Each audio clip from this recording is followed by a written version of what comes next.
NUFC Early Night News with Gary DeJordy Yum Yum, Andrew Boki, Christina Cage, and Derek the Mighty Wind. Weekdays from 8 p.m. UK, 2 p.m. USA. NUFC Talk. Good evening, one and all. Another day, but the same old. Unfortunately, in UFC, I certainly thought it was BS, but who knows? We're going to talk all about it today. The first thing I want to say, I want to just click there on again because it looks like there's just me and Boki on the screen and not our mighty win. So I'm just going to, there you go, you're on now. Just so everybody can see those luscious tones of our mighty.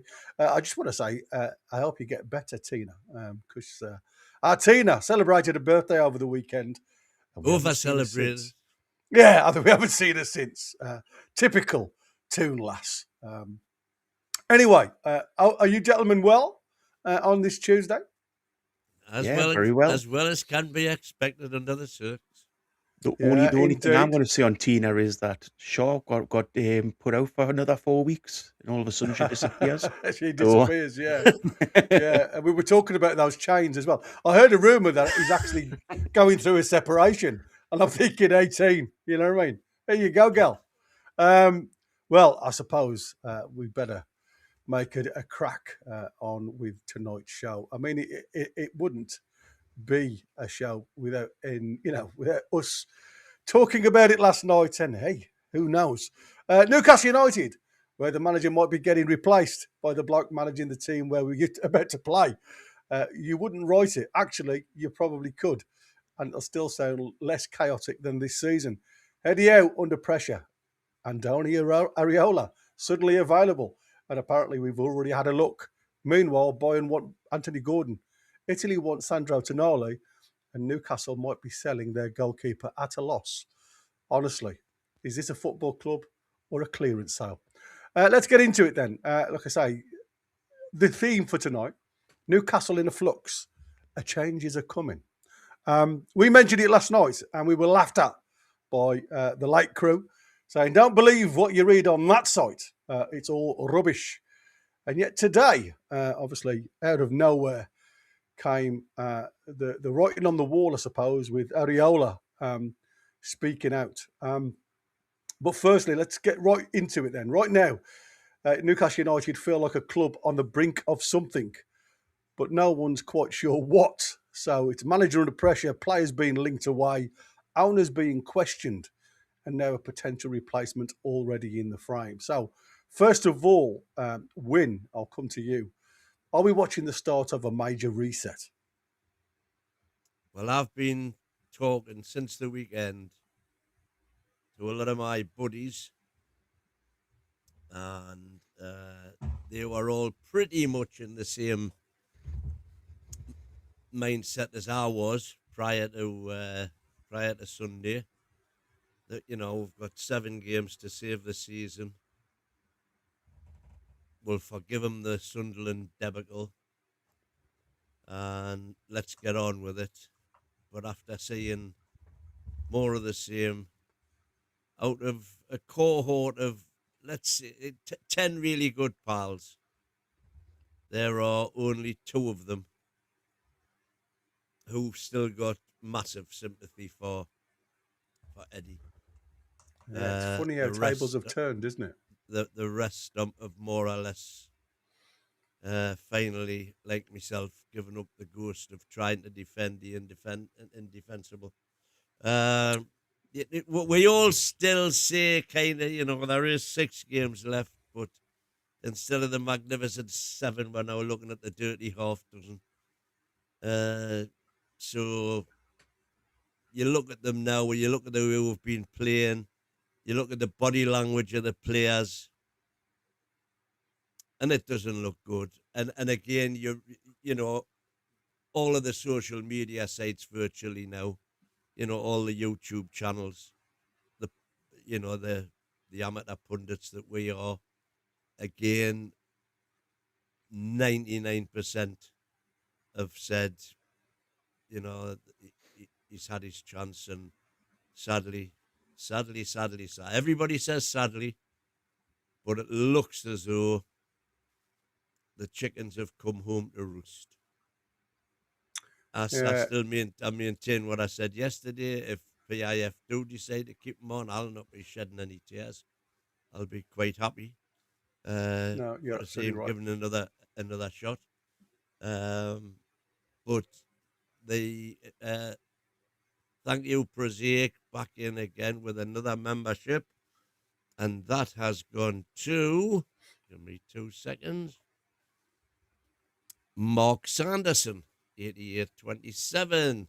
So welcome on board, Mark. Don't forget to renew your membership, and you'll enjoy all of the free content courtesy of Prosaic. Thank you very much, Prosaic.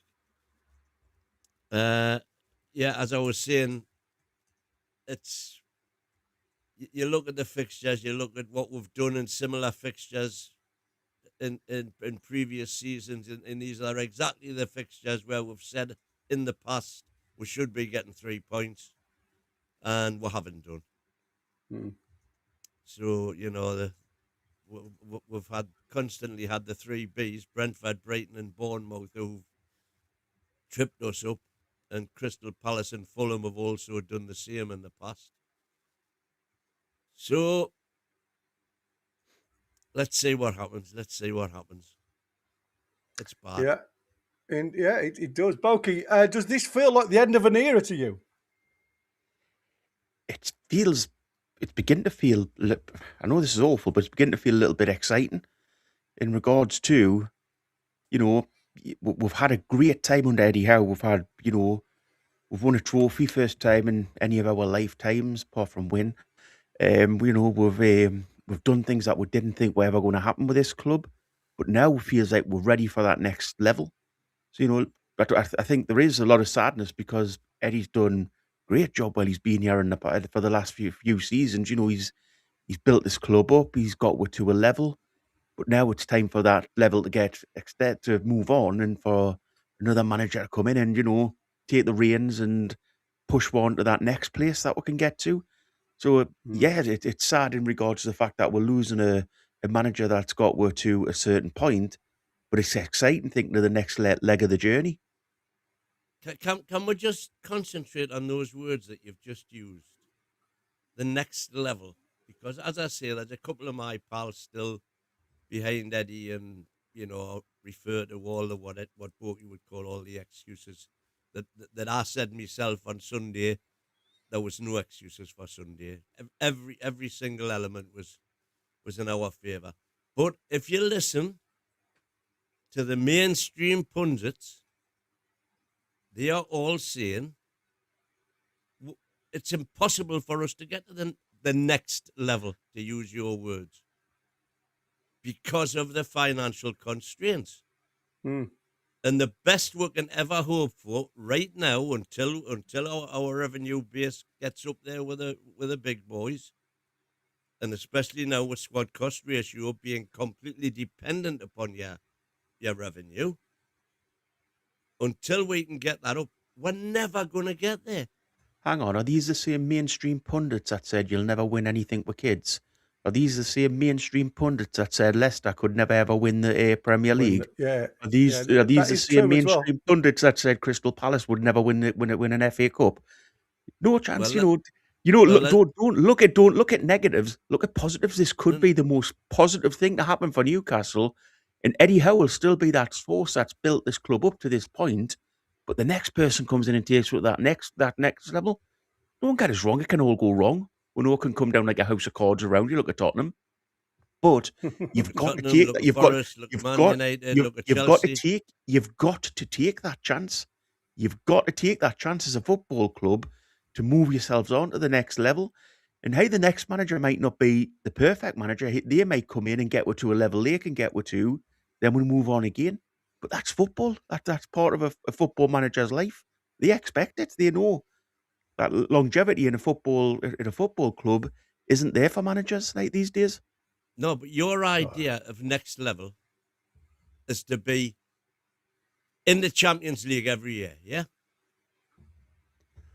Yeah, of course it is. Beat the chat. Right. Well, so makes it.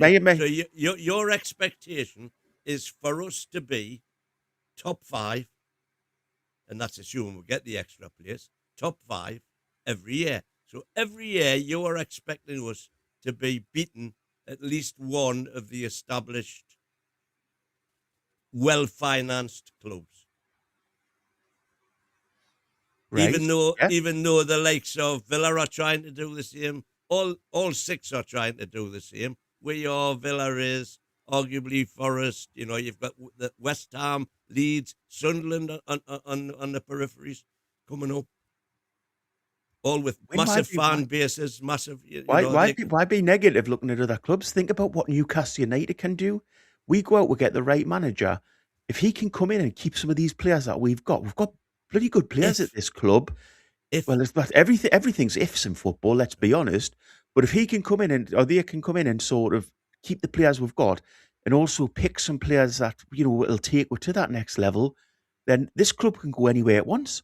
If we finally see some, if we finally see some speeds and grounds, if we finally see things actually happening, this club can progress. Don't be so negative. Be positive. This club can become a massive club.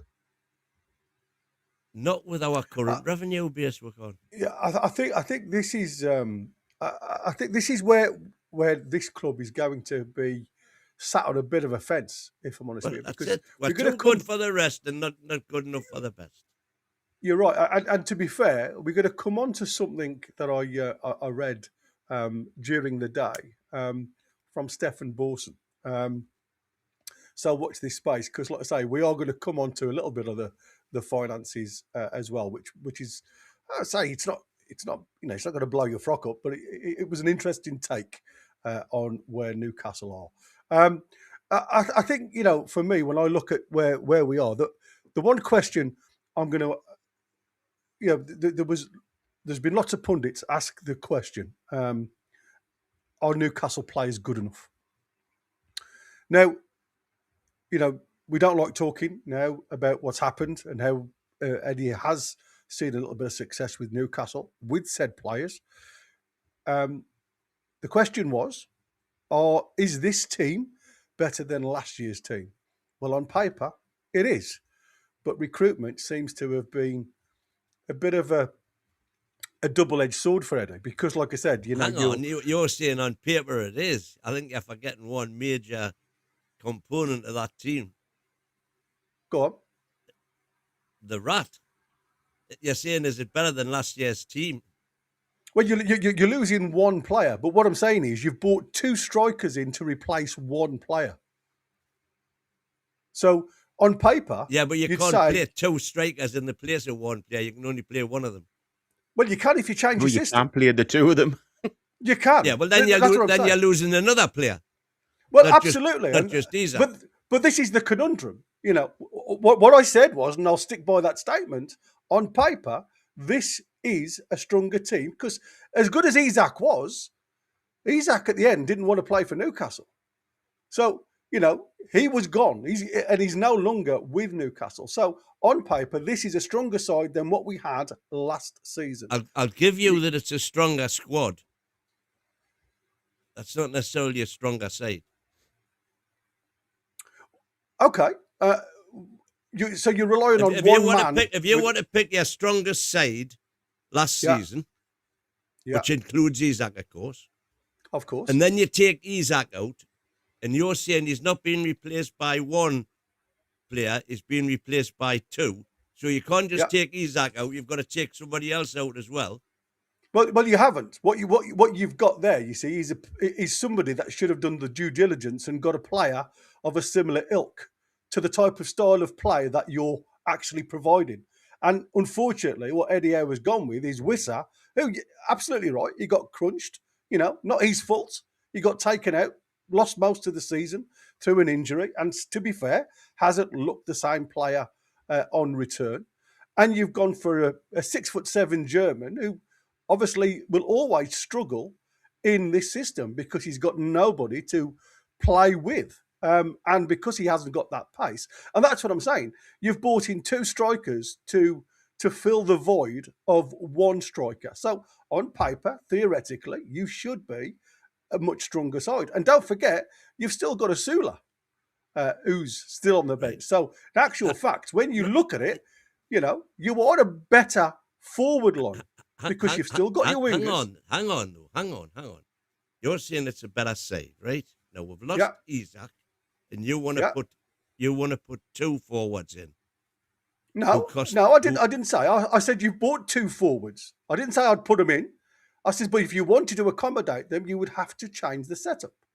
So for me, So go on. If you change the setup, which is going to involve having somebody up to cater, let's say, to Voldemort's requirements as part of the new system, he still has to replace. Voldemort is replacing Isaac. So what I was going to ask you was, what would your, let's say, your front six be? Well, what you would argue was our strongest side last season. What I wouldn't have done, this is the gospel truth, mate. What I wouldn't have done is gone and buy two players that sat on my bench that cost us over £100 million. Right. So I agree with it. I think from that, again, for me, when you're buying two strikers, as Eddie did, what you've got to start asking yourself now, I haven't got a like-for-like player, so something has to change. Now, again, whether that's a midfielder comes out, a winger comes out, and you played too narrow, inside left and inside right forward, it makes no difference. All I'm saying to you is he had an opportunity to go out there into the market and look for a replacement. Now, because of reasons that I haven't got an answer for, the Isaac situation took a lot longer than it actually did. It needed to happen at the end of the last season rather than virtually the beginning of this season. And then all of a sudden, you're in the 11th hour market where you are arm up your back because the opposition sides know you're desperate for players. And that's why you've played a little bit more of an advancement on said players. Now, like I said, for me, are these the like for like type of players that this system allows Eddie Howe to go forward and continue playing the 4-3-3? I don't think it is. So that's what I'm saying. For me, you've got to go and have a look which is exactly why I'm saying to you, this is not a stronger side than we had last season. Hang on. Just on this point that I get both actually your points of view, to be perfectly honest. Squad. But in regards to this, Eddie Howe's come out personally and said that transfer window, the players that came in were players that I chose. They were players that I wanted. That's on record, so he's definitely said that. What was his thought process about bringing Voldemort in? Because he was never ever going to fit into the style of football Eddie was playing last season. So why did Eddie Howe go out and buy a player that just didn't fit into his system whatsoever? What was his thought? Because he hasn't tried to develop it into any sort of system. He hasn't tried to evolve anything. So I think the players, I think that you're right. Probably the squad's better this season, 100%. But it's just that we haven't tried to develop into the players that we've bought in. So Voldemort shouldn't have been bought if the system was to play exactly the same as we were last season. Isaac was brilliant up front in that sort of system up there by himself. Voldemort is never going to be that sort of player. Right. I just think, like I said, for me, there should have been a better due diligence before they went out and gone for like. Or by these players, there should have been a change of system. Yeah, that's 100%. All I'm saying. Well, I'm not arguing anything about the change of system, right? What I'm just taking issue with your original statement that on paper, this season's side is stronger than last season's, and I'm saying it's not. Because you're looking at one person that could score goals. But when you've looked at the players that have been bought in... The whole way that side played. Yeah, well, if you look at what I'm saying is you've bought in better players to the ones that we've lost, according to... No, I haven't. Well, we have, because both of us have said that. In the squad, the squad is better. In the squad, yes, but as far as Isaac himself is concerned, no. That's why he went for 125 million, and we paid half of that for Voldemort, and less than half of that. Win. But you can't play two players on the pitch at the same time instead of one. That's exactly the point. So why buy two? With Isaac and Wilson, they were different ages, but same sort of strikers, same sort of style of play. Correct. So if one came on, you didn't have to change the whole team around to play the other one. So, Voltamorda I think Voltamorda and Wissa aren't like that. Voltamorda is a completely different player to Wissa. So there's no way you can set up a team with Wissa in or Voltamorda in, then just sub another striker on to give you a different option. Eddie Howe has come out and but Eddie Howe has come out and said that team, that those players he's chose. Why has he chose two completely different strikers that can't work in this system? Because he intended to change the system. So why hasn't he? He intended to. Because Wissa's been injured half the time. But and because Voltamorda, during the period that Wissa wasn't injured, proved that he was having problems dealing with Premier League intensity. Wissa's been fit for 4 months now, so we can't use the fact that he was injured at the start of the season now as a contributing factor towards this. By then, in regards to Voltamorda, fair enough if he hasn't settled in. What the hell's the point in putting him back to a centre of midfield? You know, you've got a world-class striker, and Eddie Howe decides to try to make him a midfielder. What's the point in that? Play the two of them together. I completely agree with you. Go for it. We've already established why he put him in midfield. No, we haven't. We haven't. Yes, we have. You have in your head. You've justified it in your head. I'm not. I think it's an absolutely disgusting decision by Eddie Howe. To try and get him involved in the game more. Do not try to make a German international play out of position in midfield when he's a striker. I mean, to be fair, it's to utilise the same system as well. I mean, he's a ball player. So what Eddie Howe's gambled on is that he can visualise the space in front of him, and he's hoping he was going to get more space in the middle of the park than he ever was with his back to opposition goals. So, I mean, like I said, you can swing it whichever way you want to. All I'm saying to you is, are the players good enough? Because this season, they haven't been. And that's not just the players that have been brought into the squad. That's the squad as a general rule of thumb. We just haven't been good enough across the season. And there has to be a reason for that. And you can say it's burnout. You can say it's a number of different things.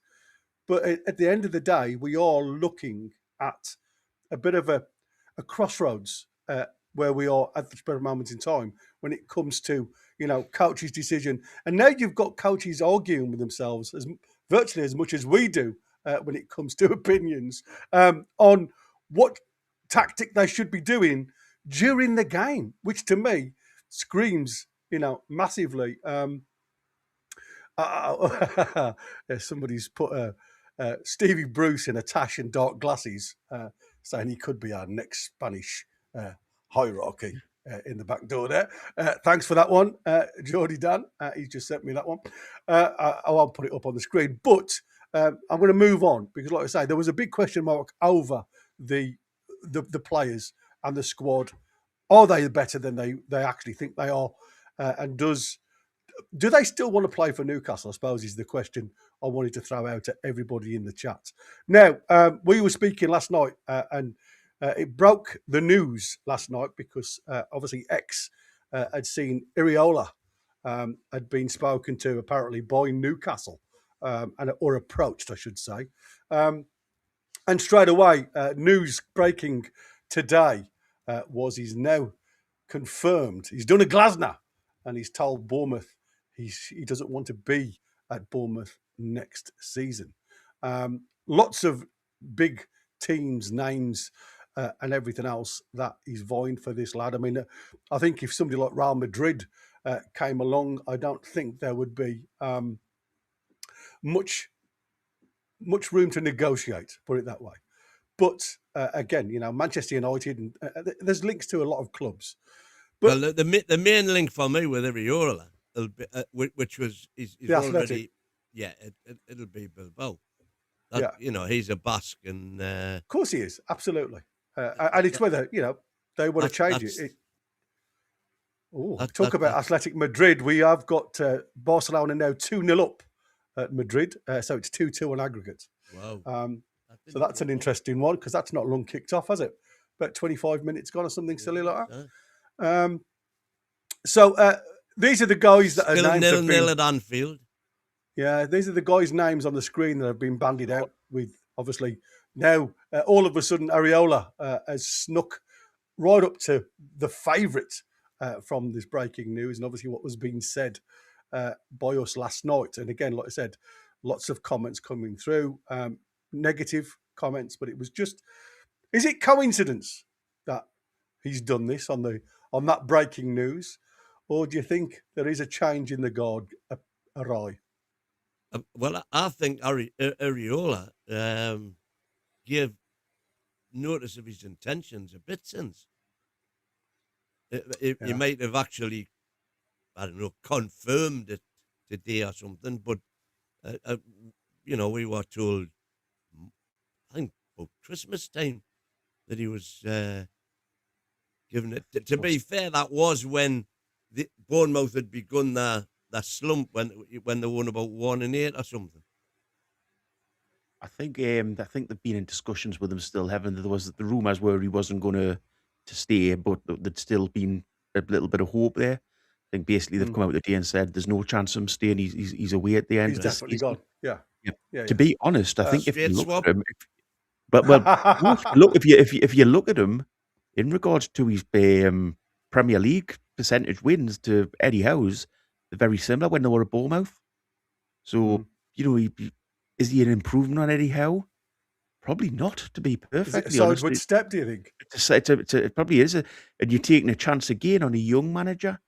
Is that the route we want to go? Not a young manager, sorry, or a manager who hasn't had trophy winning experience.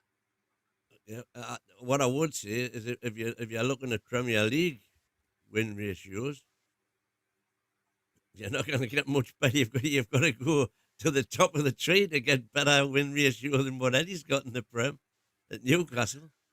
Yeah, I mean, Connor's just put in the chat there to myself. He just said, isn't it funny how, we are about to play these guys, and he's just announced it. Again, I always say there's no smoke without fire. And does this create more pressure on Eddie Howe? Now, I've read a report saying that, this is a report from ESPN, saying that Eddie Howe has been given assurances he will remain in charge of NUFC at the start of next season, but only with certain conditions met. A strong finish to the campaign is required, and he must hand over control of transfers to the club's executives and new scouting structure. Now, knowing Eddie from the past, and obviously what's been happening at Bournemouth, and we've seen a very small splattering of, I want whole control here at Newcastle. Will he accept this? To be honest, that sounds like claptrap to me. It's somebody making up a story that fits the narrative. Let's say it in black and white in a club statement, which there would be no reason for not doing if it were the case. They couldn't do that. You can't go out and say, well, manager's got no control over transfers if that's the way they want to go. There's absolutely no chance they can put a statement out saying that. Eddie Howe would just walk straight away, and quite rightly. Why would he? Because they're basically saying to him, look, you're not good enough to choose who you want to bring in as players. We're taking that control off you. Well, that's what the rumours saying. Well, that's what I'm saying. Walk. He would walk if they come out and put a statement out saying that. I don't think he would walk at all. Why would he? Because it's just undermining his authority completely. Hang on. You've been advocating for months and months that he should have nothing to do with, the coaches should have nothing to do with recruitment. I completely agree. I don't say that he shouldn't have anything to do, but I say he shouldn't be in control of recruitment.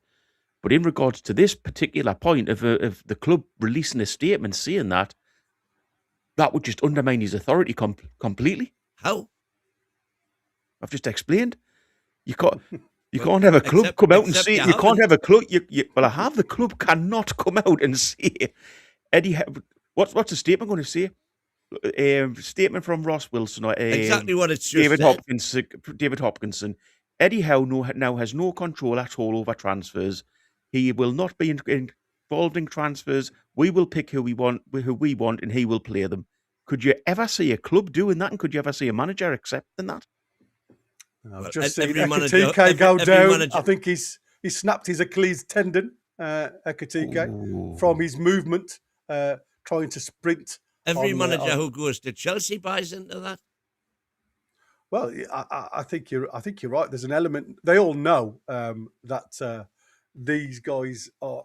I mean, it's a double-edged sword for me. Management, you know what I mean? It's a points job, isn't it? If you don't 2-1 now, by the way, 3-2 to Atletico Madrid against Barca. So obviously, when you're watching the wrong game, mate. Yeah, I've got Liverpool on. I'm watching Ekatike get carried off. Yeah, exactly. Maybe we missed it. Am I saying that? He has lasted a season with them, all but 6 games. I think, like I said, all managers do go into jobs like this and careers like this knowing that it's only a matter of time before the roller shutter doors come down. It's never a career. You are going to be moving around somewhat. Very few managers get the choice to stay at one club for When an do you think eternity. any of them? Do you think any of them 8 managers that were had up on screen are better than Howe, or would do a better job than Howe? I would like Fabregas. I think he comes with an open mind set of ideas. Somebody who's fresh, somebody who's not stuck into like a rut. See, the problem is with a lot of older managers, older coaches. They, like Eddie to a degree, they do stick to one style of play. We've seen very defensive coaches. We've seen very attacking coaches. You want somebody who's going to be fresh into management that can come with a bit of an open mindset. So it brings a bit of freshness to the game. My only I wouldn't mind Fabregas, but my only worry about Fabregas would be if he does well. Oh yeah, how long will he last? He'd be straight out the door. Yeah, there's always going to be that though. With any of them win, you know what I mean? And I think that's the problem. Any big club coming for any of these boys, Maresca or De Zerbi or whoever, I think there's a chance. Success. Big clubs want success. That's why if you look at Real Madrid now, going to try and get Klopp back involved in management because they think he's going to be the next answer. I'm not sure. Wazza has just put in there. Thanks for the super chat. It ain't come up on our screens. It just has now. I'd love Mourinho romance back in the side. There's loads and loads of people would like Mourinho. But again, would I be broken-hearted if we got Mourinho? I wouldn't, because it would be really interesting to see just what he could do, and it would be kind of the Bobby Robson fairy tale, which has got that kind of magic ring to it. Do I think he could cut it now in the Prem? I'm not so sure. I think one thing when Mourinho is you say it would bring such a big lift to the area. I think that's what the club that's what the club needs now. It needs somebody to come in who's gonna, galvanise the whole thing again, get everybody up for it again. We just need something to happen at the club. We had the trophy last year, and since then, really, we had Champions League football this season, and I don't want to put that down as such, but really important, apart from the Champions League football, actually on the pitch, what excitement has there been for Newcastle fans? We haven't been winning games. We haven't been doing well on the pitch. There's just been it feels like we're sort of just on a slow slide going downwards, and we need something just to absolutely boost up. And I think a Mourinho signing would do that. I think it would absolutely, sort of get all the fans up. That would definitely, there would be a million photographs with him standing by Bobby Robson's statue, and there would be all the fanfare to go with it. And undoubtedly, he'd be a bigger draw as a manager than Eddie Howe is. There's no doubt at all about that. As a world football figure, he's far more well known than what Eddie is. but again, money talks.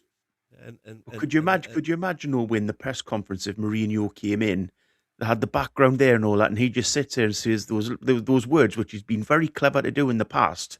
He obviously wants the job at some time by saying he's a little magpie. So like by saying I'm a little magpie and I've came home.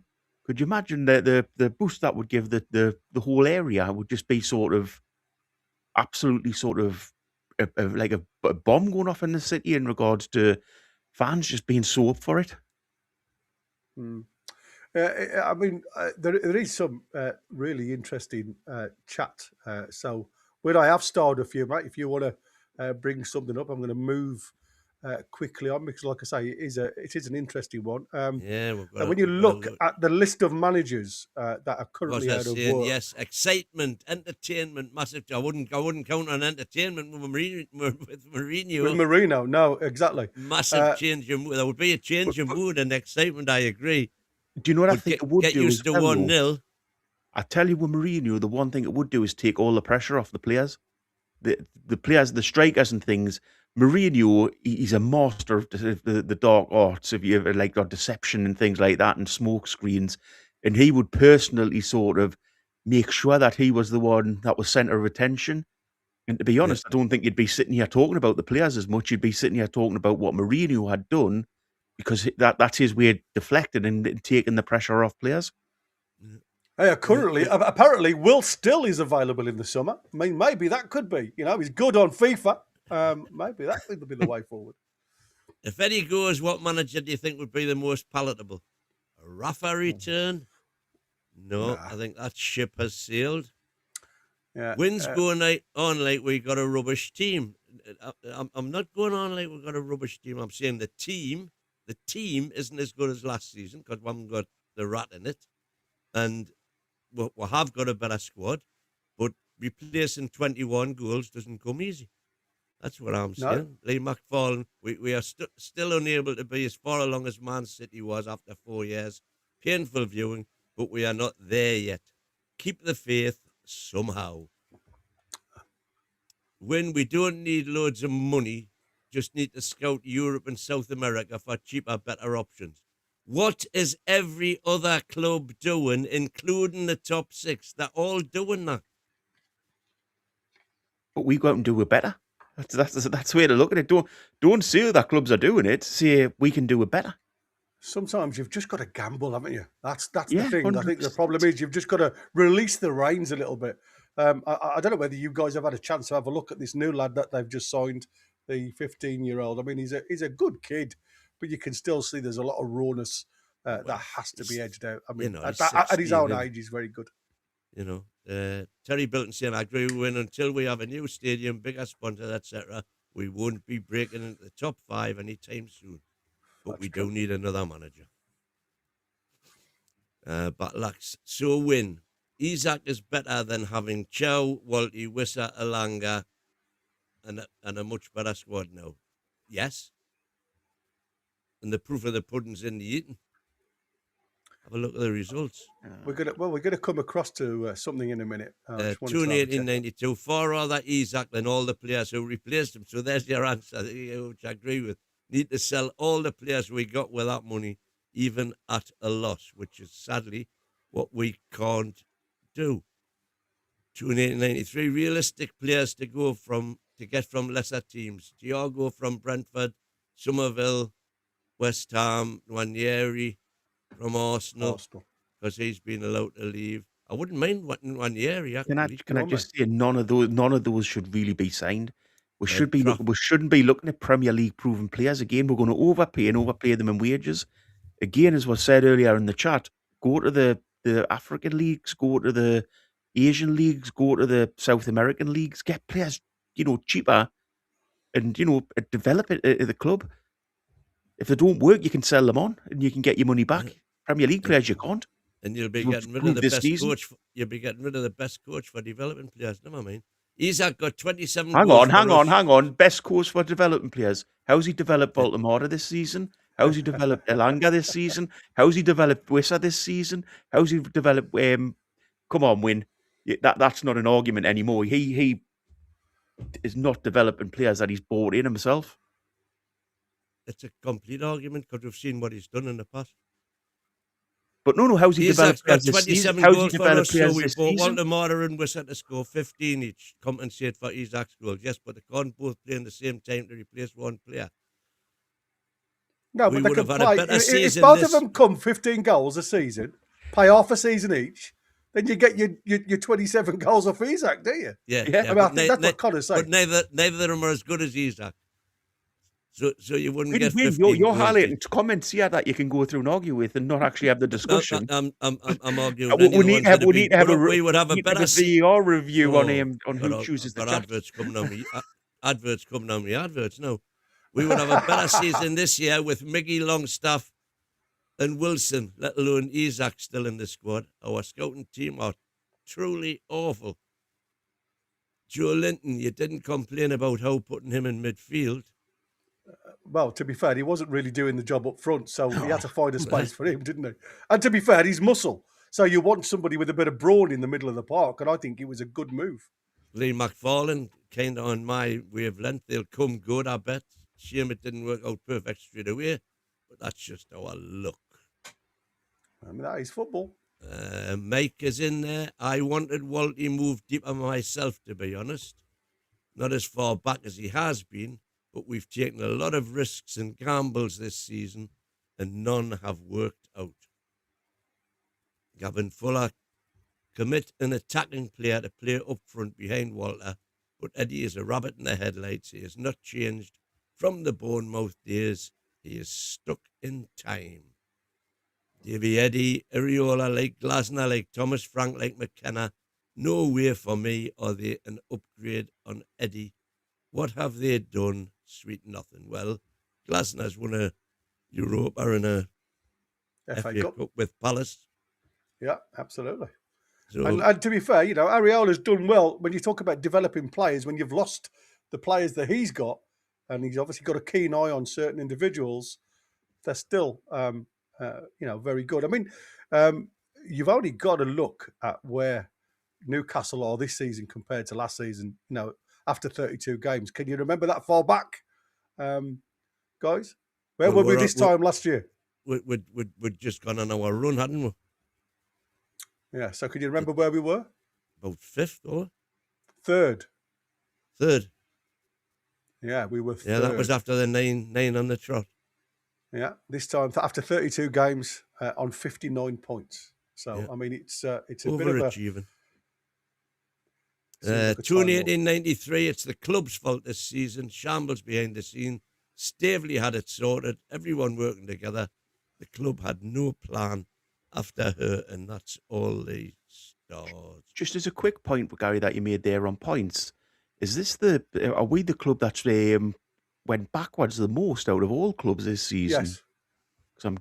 Yes. So even the likes of Tottenham, who are in the disaster area, we've actually dropped back more points than they have from the season before. Yeah. I mean, they finished, 17th last year? Yeah. You know, so, yeah, I mean, we all said if they don't put it right by getting the right person in, and again, you can go for names.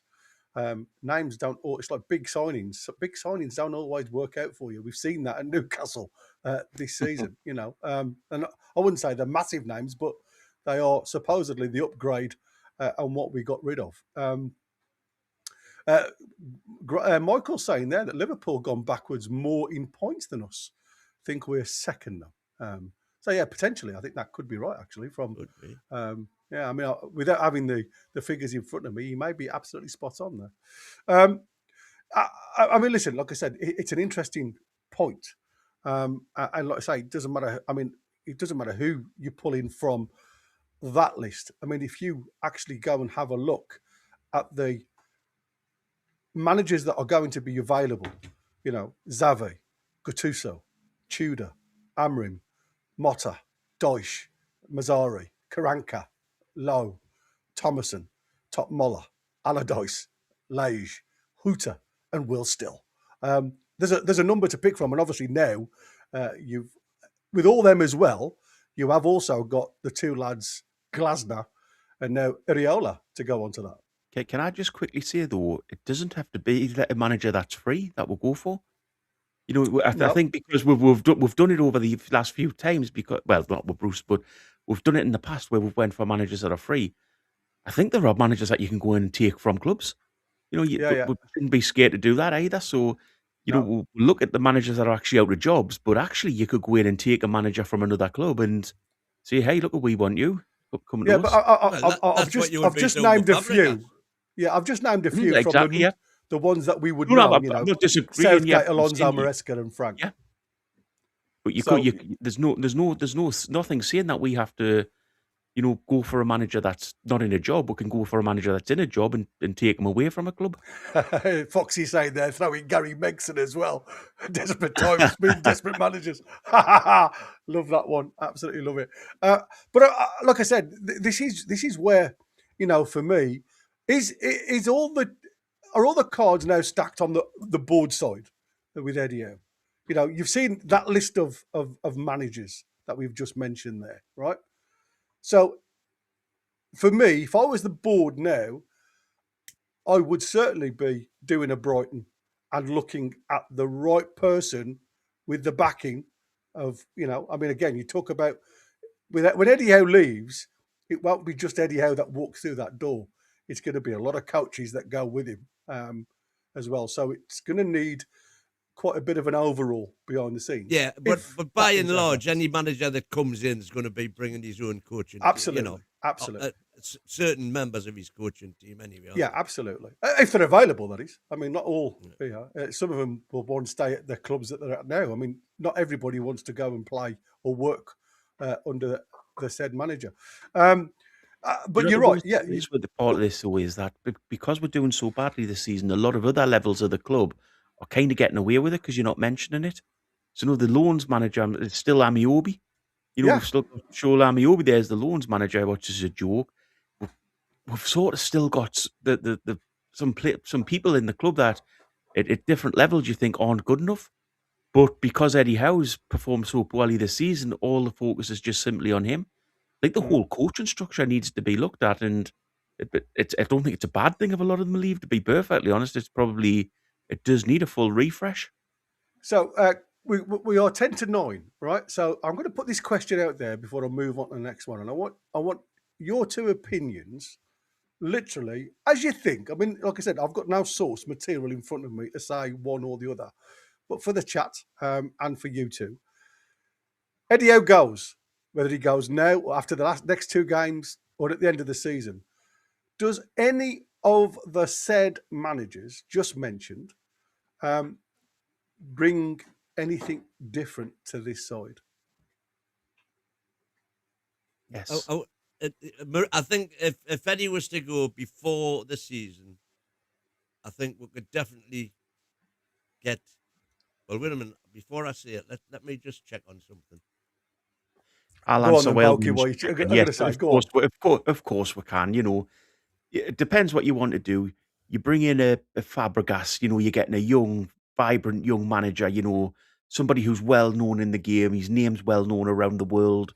Everybody sort of gets what he is, and you know, you see a great manager a great person come in from football, and he's that name. Or you go for somebody a little bit older like Mourinho, and you get somebody in who's a massive name in the game of football. They'll attract footballers, you know, has done it before. Will he stay here for the next 10 years? Definitely not. You know, you're looking at 2 to 3 years if you get Mourinho in. But I think it's sort of, it's an exciting time. It's an exciting time, and it's an exciting decision, the next manager. I think Yeah. there's a What's lot the of saying worry here? around. We can't get Keegan back. Bless who's the next best. Before I said what I was going to say, I thought I would just double check me facts. So I'm just looking at Benfica in the Portuguese league at the minute. They've got 6 games to play, and they are 7 points off the top. They're in 3rd place. They are 17 points clear of 4th place. So they're nailed on Champions League next season anyway. So that you would have no problem at all getting Mourinho tomorrow to leave Benfica and come to the Toon. You know, that would be the instant silver bullet, for want of a better expression, for the rest of the season at least. But obviously, Yeah. he wouldn't sign a contract just until the end of the season if he's leaving his Um, job Can I in Benfica. just pick on a quick point from the chat there? John Brown's saying, John "Oh, Brown. have you forgotten Eddie Howe's knocked the England job back to stay at Newcastle? There's no bigger job than that. Eddie Howe didn't knock it back. He didn't get offered it, according to every source and according to him himself. So Yeah, he wasn't. he hasn't He knocked it wasn't. back. He wasn't in contention. I mean, He'll again, be in contention, all right. would you think Eddie Howe would be silly enough to say, yeah, they called me behind the scenes? It's very similar to Well, what you you just said. You know what I mean? I suppose again, it's a double-edged sword, isn't it? If you come out and be truthful on everything, are you putting yourself in a big hole to trip yourself over? I'm not, again. I agree. There was nothing we could source, and he said himself, didn't he? He was never contacted for that job. But I do find it weird, as he was touted being the best English manager at the time. I'm sure things have changed a little bit looking at this season, if I'm honest with you. Gordon and Tonali, stars under threat, Well, there I you are, suppose. Steely, in your camp there for Southgate. Yeah, there you go. Not a chance, Southgate. Go for it.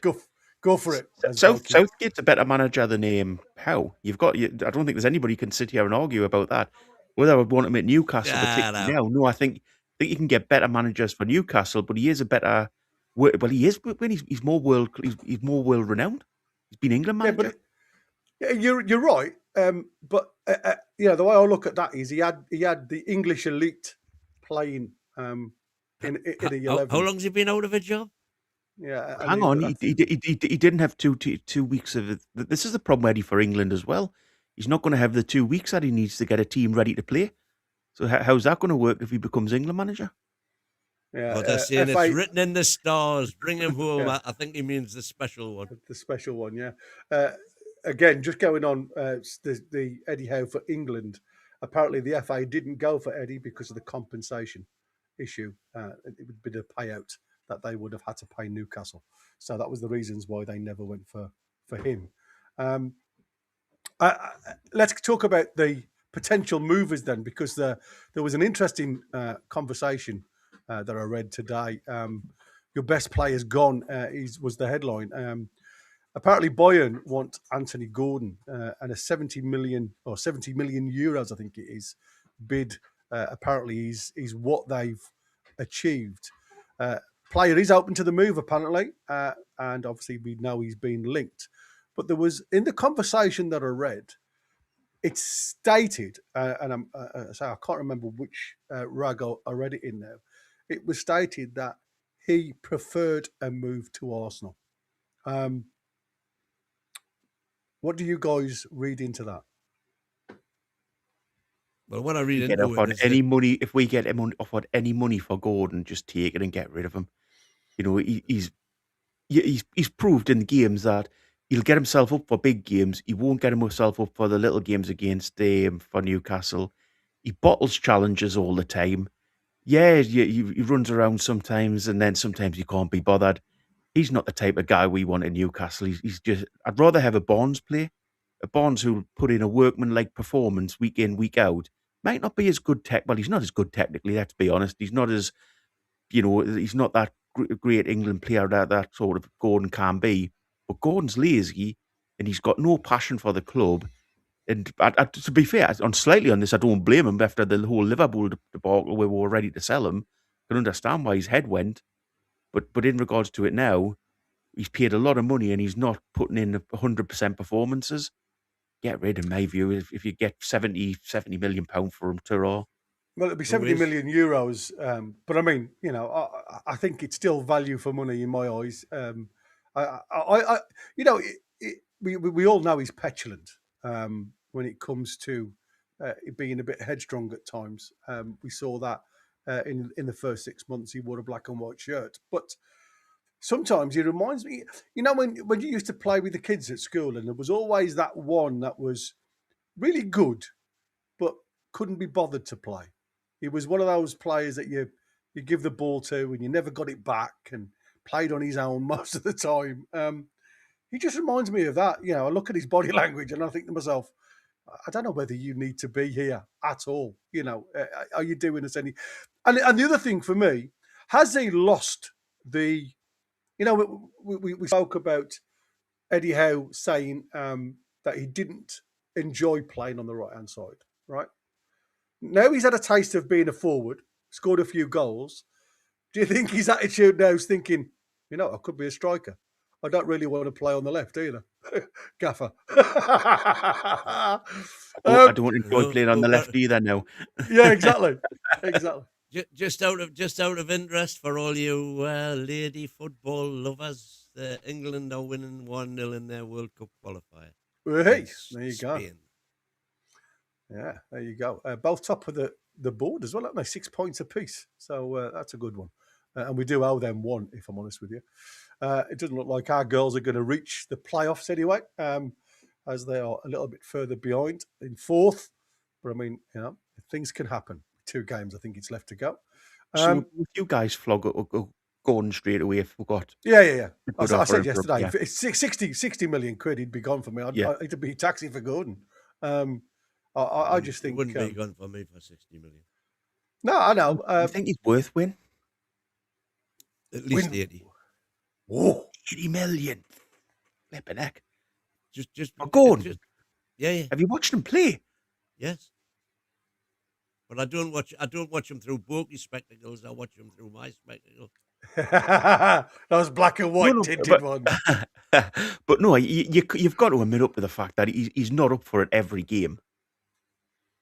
He was remarkably poor on Sunday, as were a lot of the players. I thought against Sunderland, he was one of the few players to come up with any credit at all. Because he was trying against the Mackhams. No. I mean, again, it's a hard one to call for me. I just think, you know, when you've got a player who's, and I don't want to say dictating because I don't know the ins and out of it. But when you're looking at done girls and women now, it granny watch out, says Wazza.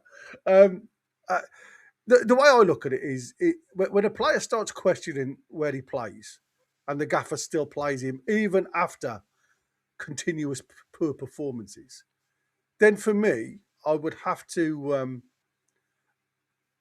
question what I'm doing there as a coach. Because if you're putting your best side out and he's giving you poor performances, even though he's playing on the position that he wants to play in, then surely, as we see with Harvey Barnes, you know, Harvey Barnes has one bad game and he's hooked. Elanga can't even get into the side, you know. We talk about having a team of players that are given an opportunity to play. Anthony Gordon, doesn't matter. Like I said, to me, he's only got to turn up with his boot bag and he's in the side. Can I just say others have to do a little bit harder. We're definitely need somebody else in charge of chats, because there's one chat went through actually defending Gordon that got flashed up on screen. The 100 that went through calling him out just have been ignored. But anyway, in regards to Gordon, Gordon's lazy. Oh, you're having a laugh. Yeah. But no, let's be honest. Gordon lost his head because the Liverpool situation, when we screwed that up with him because we put him in that situation. So I don't 100% blame Gordon for the way he is, but he's obviously not going to turn this around now. And any money we can get for him, we're investing in a new player. You know, again, a younger player from abroad. Where's all these hundreds of chats supporting the theory? I've got no control over it. Well, where are they? Gordon. Well, somebody said he presses better than anybody. Steve Waldo saying presses when it suits him. What's that one? If Gordon wants to go to Arsenal, he's clearly a glory hunter. Obviously, doesn't want to go to his hometown club because they're not doing as well as the Gunner. What an entitled son of a gun. It? Yeah, what's it? Yeah. If Gordon goes, he'll be amazing for 1.5 seasons. Then he will do a Gordon and play like a wimp. I mean, I mean, John, I can't put your thing up on the screen, John, because you've obviously done a little bit of a swear within your chat. But I mean, you know, for me, when you look at it, the teams that have come in for Anthony Gordon, as you quite rightly say, John, it does mean that the lad he can play a little bit. He has got something in him. But is it the mentality? Does he need a really strong leader behind him to get the best out of him? Like a Bruno. I think that was that part of the problem on Saturday, that we didn't have any strong leader on the pitch in regards to captain.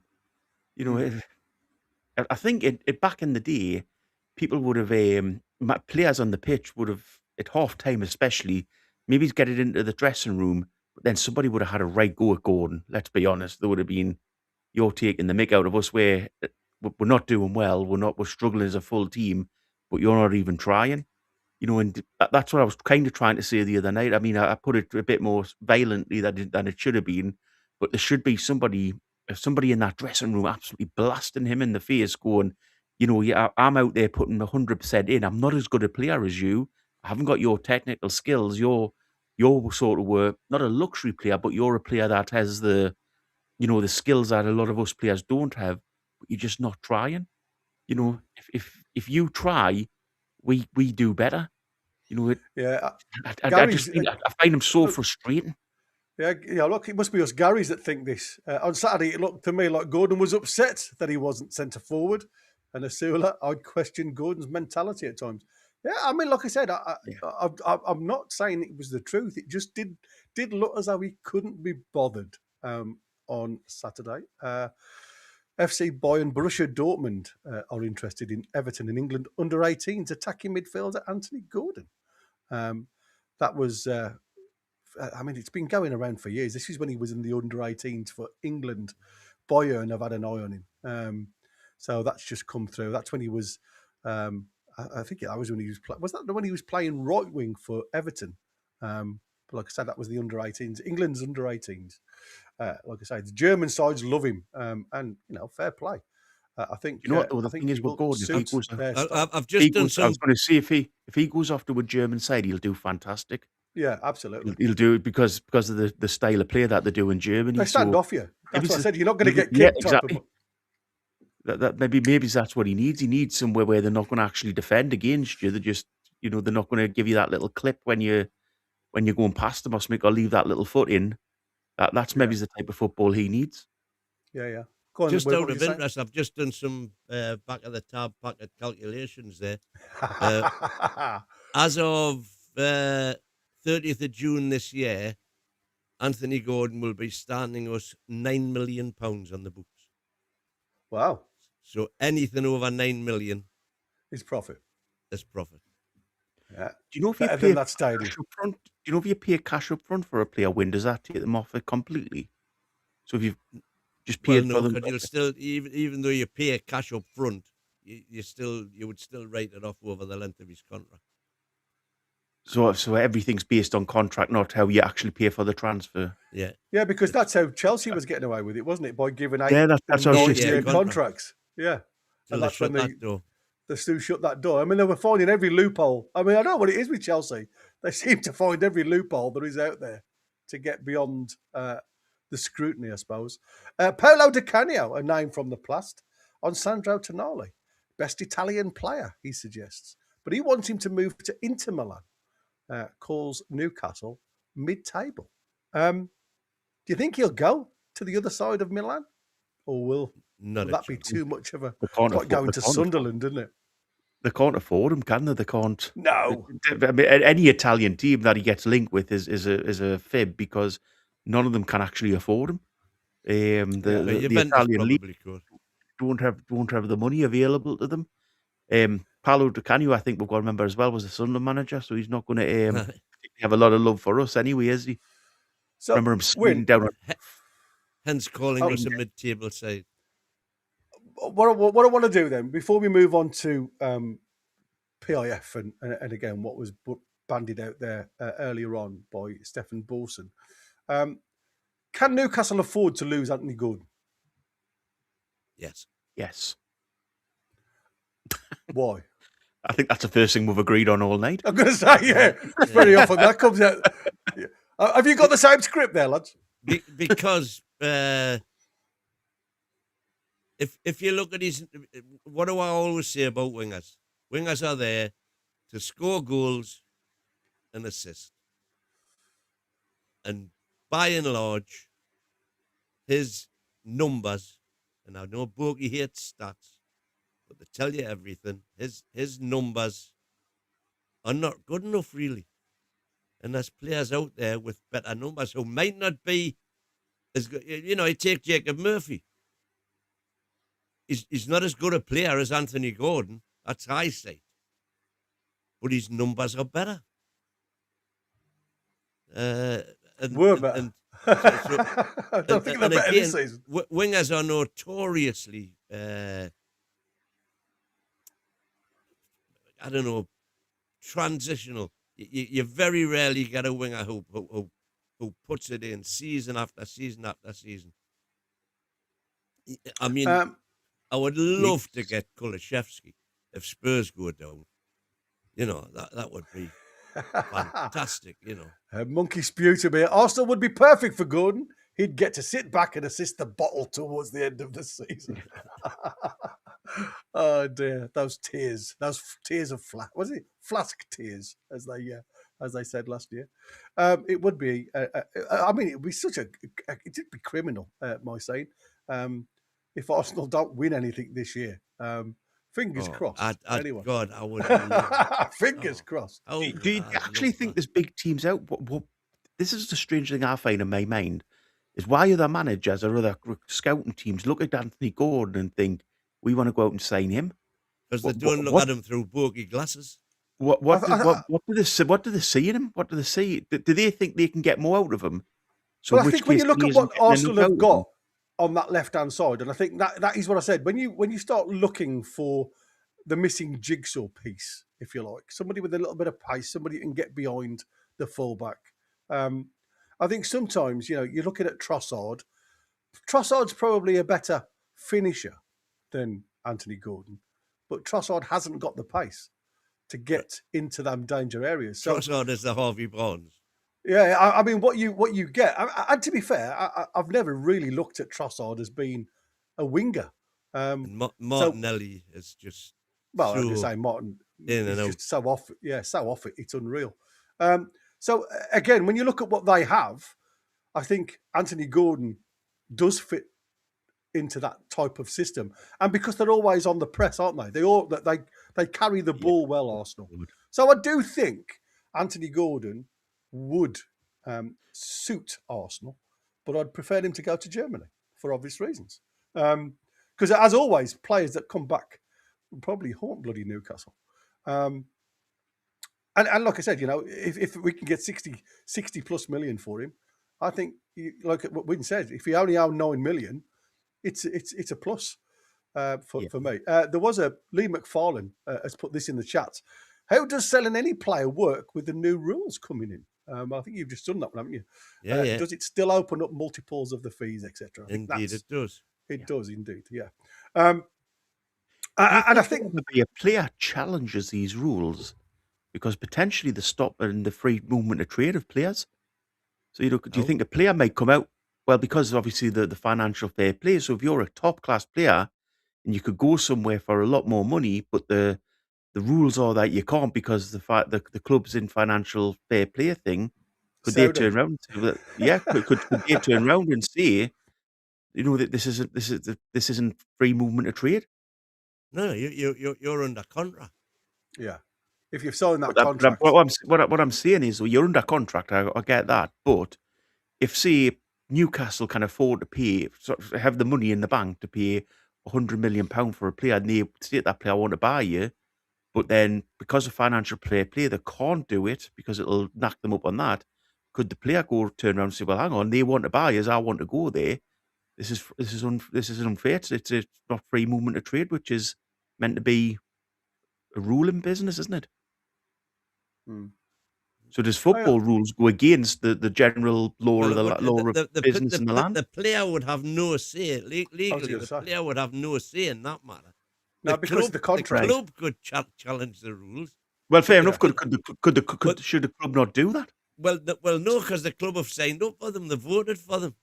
Right. But that was under a different management structure at Newcastle, wasn't it? No, that's under this structure, changing the rules from FFP to SCR. Right. The only the 6 clubs that voted against it, it was 14-6. It just went through. It just went through, yeah, I was going to say. And the 6 that voted against it were the 3 Bs, Crystal Palace, Fulham, and Forest. All of that mid-table block who it's going to adversely affect. Yeah, massively. And to be fair, it still affects us massively because, like I say, it does. And being out of Europe next year, which is obviously totally, it still gives us that 80% bracket to go and play with. But we've got to be very good at it. Talking about money then and finances. So ownership and ambition is this segment. Why aren't they spending? Well, I didn't understand the point of that. And I think what it was pointing out at with this chat, if you like, was he believes that the sponsorship deal with Knox was smaller than expected. And he said it was like conservative spending approach. Obviously, they have breached the UEFA rules, so there will be a settlement constraint on that, but it'll be a small fine anyway. But what he's saying was because they've stepped and stayed well away from any Saudi-backed sponsor, they've actually took a smaller paycheck with having no Saudi-linked commercial boost. And it's not just, I mean, obviously, Knox is a big, it's a big company, and it's the first time the training ground and kit will have a sponsor. So it's a plus for me. But what he's getting at is without actually going into the Saudi-owned side of things, where you would have a lot more of the commercial boost and a lot more money regarding sales of said shirts, he thinks Newcastle have been a little bit penny pinching. Do you agree with that or not?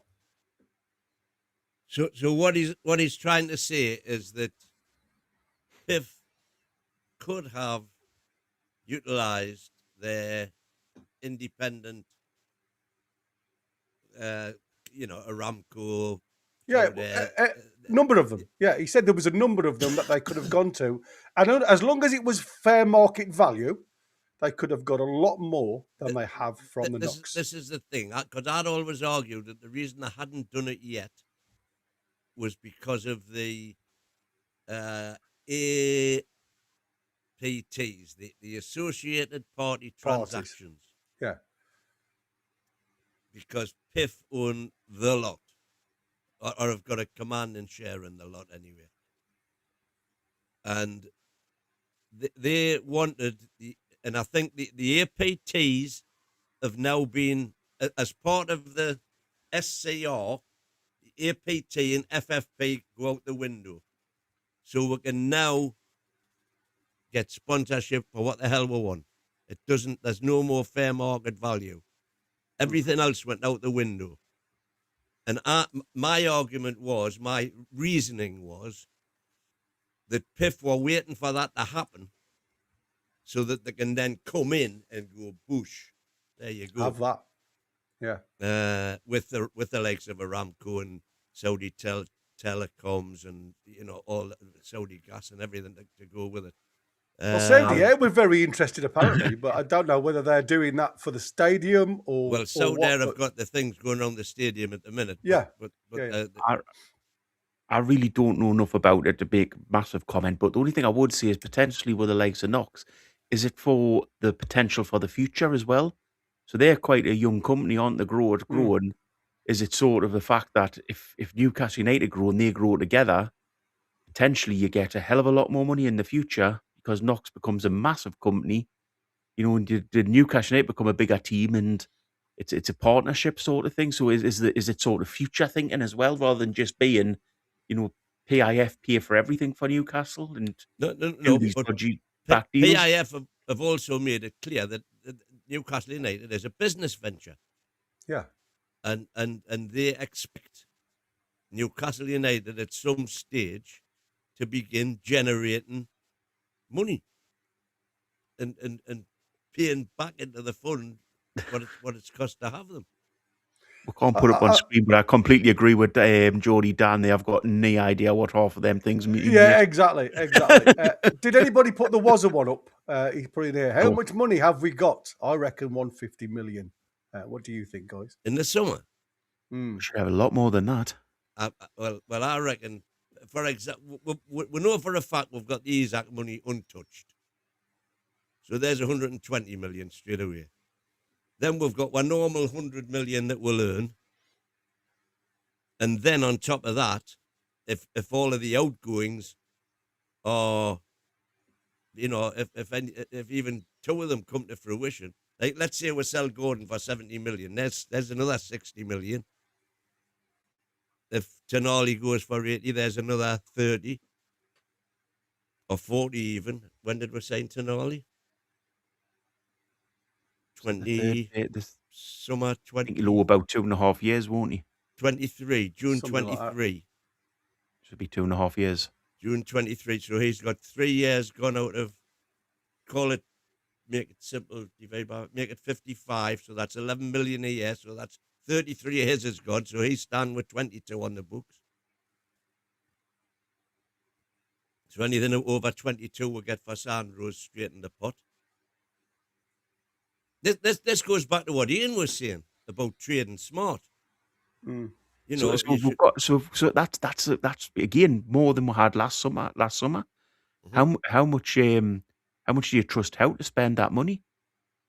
How much do you choose like Howe to be involved in transfers at that level again? Well, we've already.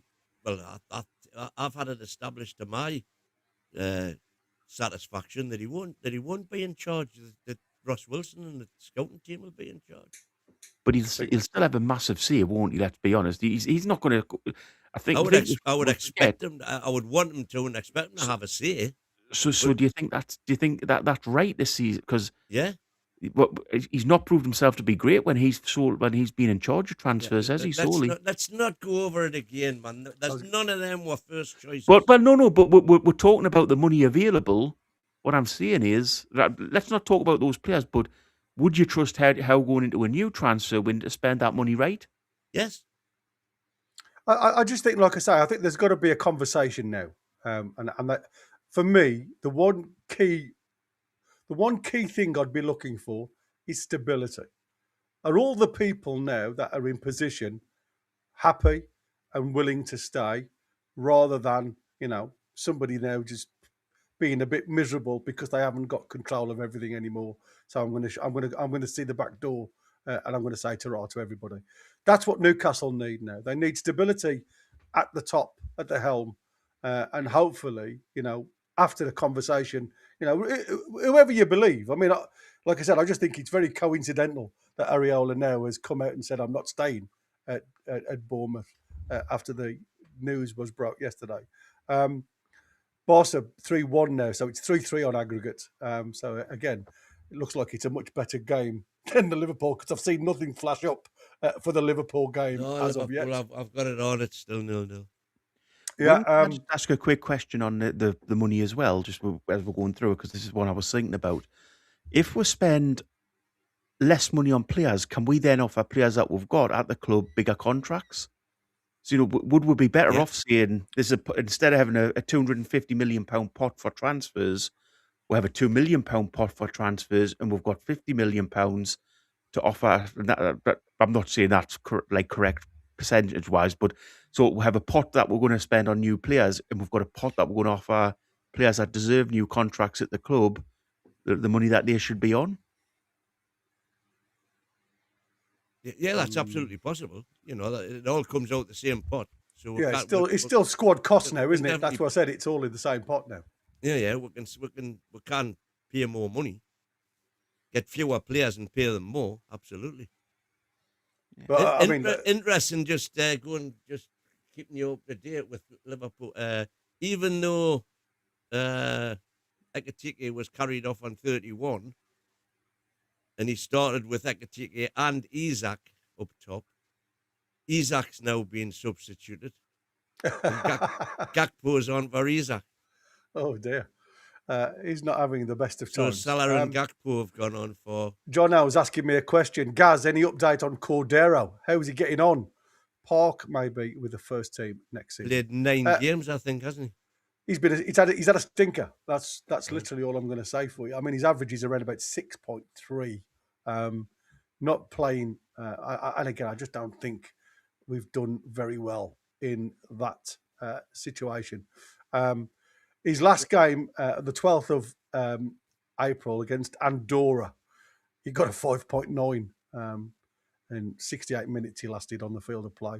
Lost 1-0 to Andorra. So, again, they're not doing great. And like I say, his stats. He's only got, against Real Zaragoza, which they lost 1-0, that he's actually got in the green and got an average of a 7.1. No goals, no assists. Average of 6.1 is his rating after 7 matches. His average minutes is 87. So not doing brilliant, according to what I've got in front of me, mate. So Super chat from Was a Bogey. I think that will all be tied in. I think that's probably referring to the wages, is it? To the cash. Yeah, probably. And I hope was that there's still at least 14 cans of that Guinness left in your fridge. Yeah, I didn't want to be doing all 36 or 18 of them, whatever it was. 1, 2, 3. Yeah. I mean, you know, Brian Penny saying here, like, you know, when you look at the likes of Asula, Neve, Park, need to be in the first team next season, not just bench warming. I mean, for me, there's got to be something happening. Now, I heard, which is a sad state of affairs, if I'm honest with you, if it's true, that Munda, a very respectable young lad in the academy, has now asked to seek a loan move away from Newcastle this summer. He's been a standout player for the under-21s this season and can play the number 8 and number 10 roles. A number of under-21 players could also ask to leave on loan. So there's certainly, it's not all happiness down in this academy that's been built. And according Here to we Connor, go there's again, been- saying we need to sell a player this year to cover the cost of no Champions League money on the books for 20. Well, you're saying 27, 28, 26, 27. Yeah, No, goal 27, disallowed 20, apparently for the finances Barca game. won't it? Yeah. So I don't know the current score there. I think it's still 3-2 on aggregate. So I mean, like I say, I think there's a number of issues, if I'm honest with you, when it comes to, you know, if you think about outgoings and losses, is it bad business? Like, look, we talk about a couple of players now, right? Vlachodimos, we got him for 20 million, which we know could be sold, and according to it, Newcastle seem to be happy. 8.7 million. Not really played half a game for us, and he's not staying at Seville. There's other clubs apparently out there that are touting for his business. Is that the way Newcastle should be doing business? You know, just saying, oh, just give it us. I mean, you know, we're not a charity, guys. If he's not staying at Seville, at where's the Betis, where he's on loan. He's at Seville, isn't he? It is Seville. Yeah, sorry. Right. If he's not staying there on loan, and another club wants him, just send him to that club on loan, and have that club pay his wages. But if we're selling for any less than whatever, he's been 2 years now on 27 million euros. It was the official fee that were paid for him, which is what 24 million quid. So that's 5 years. That's 4 million quid a year. So we've paid off 3 of them by summer, 12 million. So he's still standing us 15 million on the books. Which would, Right. if we're selling for less than that, we've got to write off whatever the difference is between what we get and that, what he's standing us on the books. Whereas send him on loan and that just becomes, you know, divvied over the next 3 years instead of taking it in one hit. Mm. Having said that, if we're getting rid of a lot of players, as in fact, we've got Supermac just coming in, and I'm just saying, Ian, we need to trade smarter according to your way of thinking, and that would, if we get rid of one of these players like Anthony Gordon, who's currently standing us 9 million on the books, that would cover a multitude of sins. Well, you're right. You're right. I was doing the maths when you were doing it there, Derek. I think if we're going to get 8 million in for him, and he's got, you worked out 12 million euros. If you went back to pounds on that, you're probably getting your money back. It's not different. I mean, we've got to get rid of him, haven't we? Anything that you're behind on the actual transfer fee, you're going to save by not paying any wages for the last couple of years of his contract. So yeah, let's clear the decks. How much dead wood is there? He's got to be one of the biggest bits. I would get him out. I wouldn't bother faffing around with another year where he's on loan. And I guess we're running the risk of him getting an injury that ends his career. But yeah, I agree. To go back to your original point there, we might have we need a lot of cash if we've got 12 players to replace in the squad. If 3 of them are Tonali, Livramento, and Gordon, we should have a lot of cash to be able to do that. Louis Hall is the next one. That seems to be the big name coming out of Manchester United. Believe it or not. Yeah. Manchester United now say, sure, they want to try and replace. Is it Gary Shaw? No, not Gary Shaw. Luke Shaw. Luke Shaw? Gary Shaw's from Aston Villa. I should have known that. That's a bit interesting, sense. Louis Hall. Yeah, it's a bit of a long time ago. Louis Hall from Manchester for Manchester United. Apparently, Luke Shaw. They've looked at him and said, "This is the ideal man to replace this boy," and they are going to go big guns, from what I've been told. Should we do the super chat before we go on to the late night show? We will. If you have to, but I can't believe. Was I saying, Bogey, I never mind. Lift ye na thinny pops. Can you translate, Bogey? Well, I can translate slightly. I think that means I've had more than 10 of those Guinnesses. Fair enough. Fair enough. Right. Brilliant. Excellent. Here we go. Yeah, so I think we do have to be very, very shrewd. We're very, very shrewd in the market. Indeed. Very shrewd. Boys are back for the late ones. Hey, King Kev's back in. King Kev is back, man. Kev is back. Proves it. Bonjour, positive. There you go. Mr. Positive is back in the house, ladies and gents. So we shall have a good balanced show from my end and Ian's, and a happy clapping show from Kev and Wayne. So we'll try to keep everybody corrected. I was sensible and passionate last time I was on. I'm holding. Very good. Yeah. Well, listen, I don't know if I want you like that. It cost you to be away for a month, so I don't know. Have you got over that illness, Kev? It's just called supporting Newcastle United, I think. Absolutely, brother. Absolutely. The only club where you need a blood pressure cuff constantly on your arm. Telling you. That's right. Lovely. Thank you very much. The early night show, and best wishes to Christina, of course. Get well. She's a bit sick, bit under the weather, but I hope you feel better. Be back tomorrow, hopefully, Christina. So anyway, thank you very much. Early night show. Let's get in with the late night right now, folks. Set up for maximum confrontation and super opinionated debates. The NUFC Late Night Show with Chris the American Man, Derek the Mighty Wind, and the rest of the panel, Monday through Thursday from 9:30 p.m. UK and UFC Talk Radio, the voice of the Toon Army. All right. Don't forget to smash the like button. Help the channel grow. Help the channel move forward. Hit that like button. Become a member if you can. Very important to do so. Renew your membership. Gift memberships away if you need to. If you can. Help us reach 10 super chats. We haven't had any on the show tonight. Come on, we put in a lot of hours.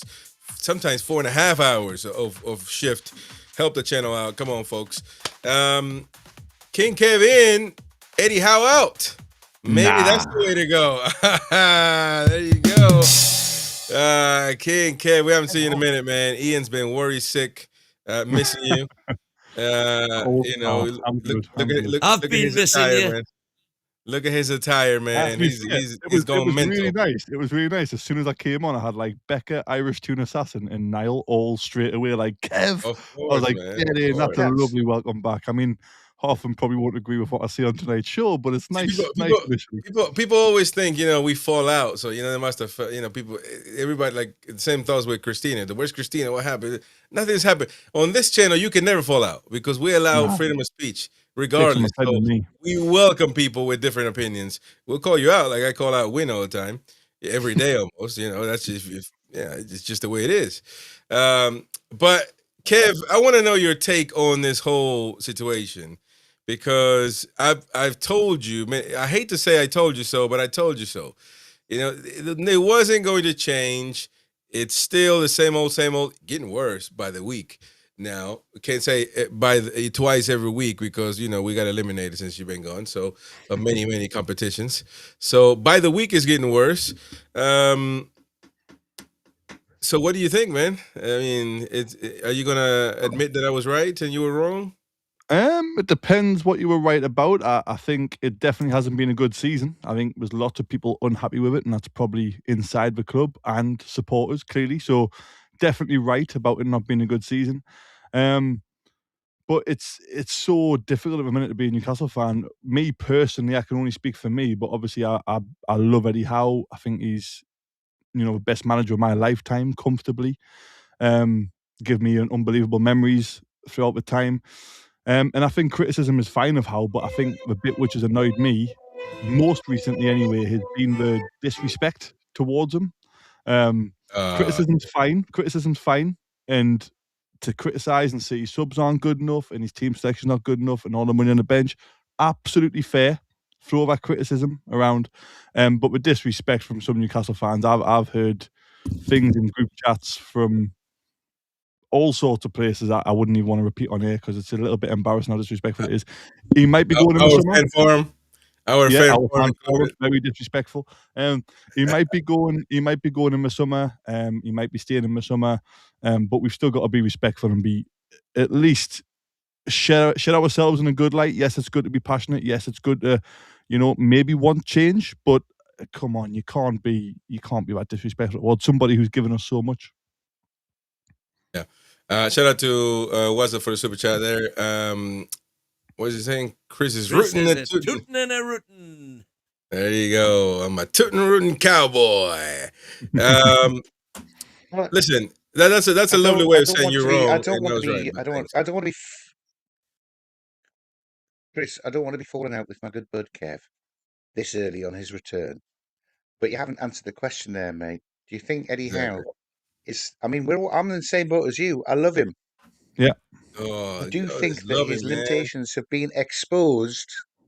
His limitations have been exposed in that he's had 3 weeks and come back with exactly the same tactics, exactly the same team lineup, exactly the same insipid, cowardly substitutions, and thrown away a lead when we've lost the game that we took a lead in for the umpteenth time this season. I think he should leave whilst he still has the credit to still want that statue put up for him. But I don't think he's the man. Wait a minute.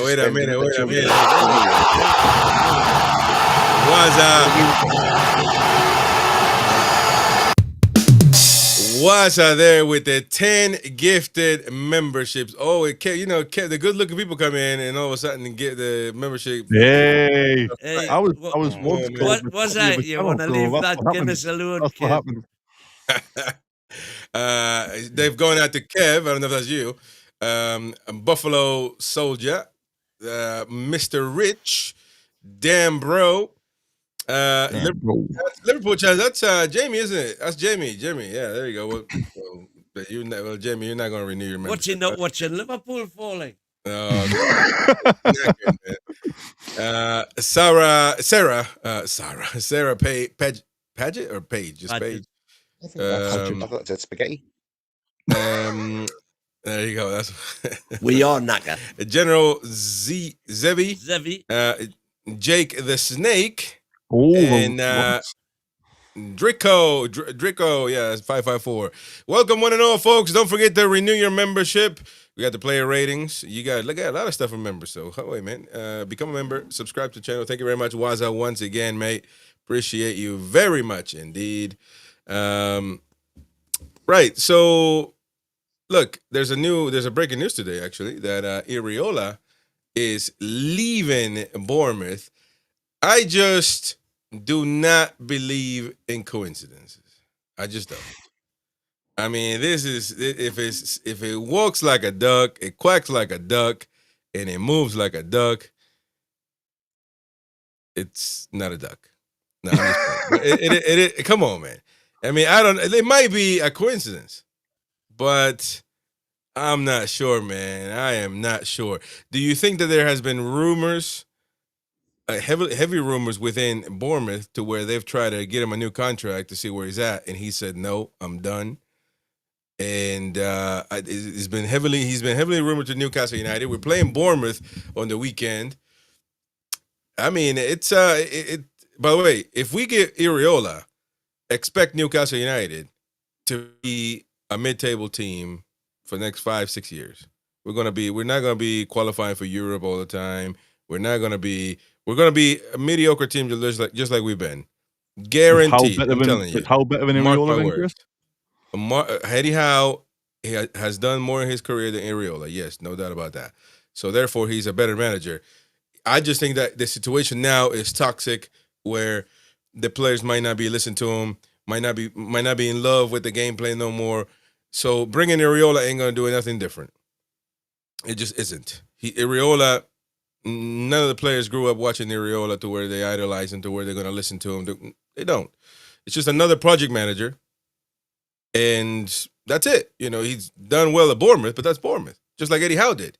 So nothing changes. We're not upgrading. It's just another gamble that might turn out to be to do good, that gamble. But that's just that, in my opinion. But everything's a Chris, gamble. No, he's a very young manager, Chris. He's a very young manager. You can't start your career and have a great long list of things that you've won. The fact that he is being linked with if he doesn't go to Atletico Bilbao, the thing that will stop him doing that is if Real Madrid come in for him.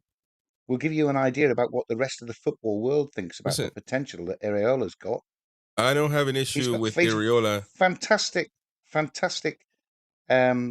tactical ability to be able to play home and away against all sorts of different teams. I mean, come wonderful football to watch.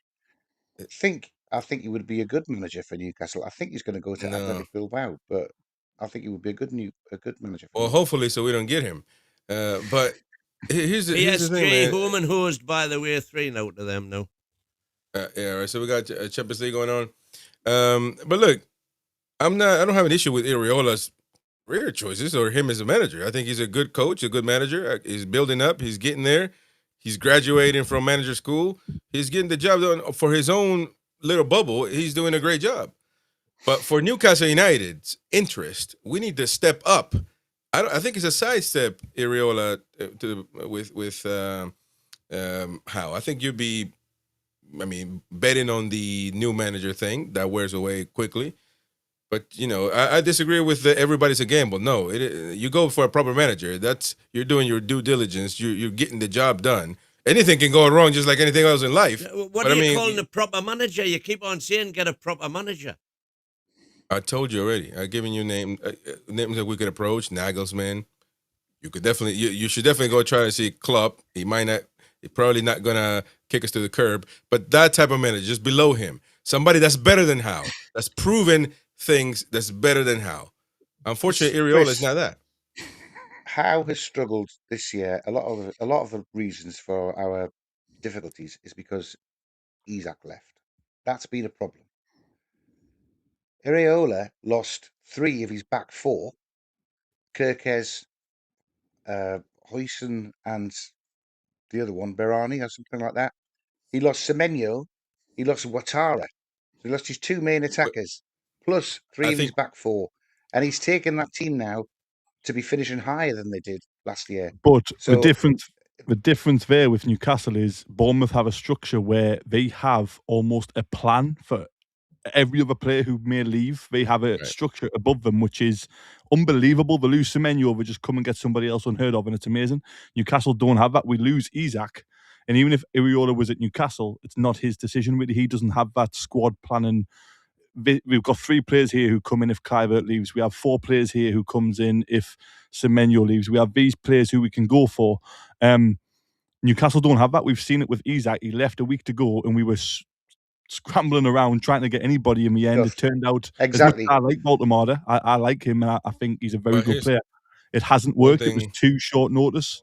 And that is a massive issue. I was going to respond to your point before, Ian, about obviously should Howe leave and all that stuff. But yes, it's not been good enough this season, and nobody, I don't think, can, even like the biggest Eddie Howe fan can't come on here and say it's been good enough, because it hasn't.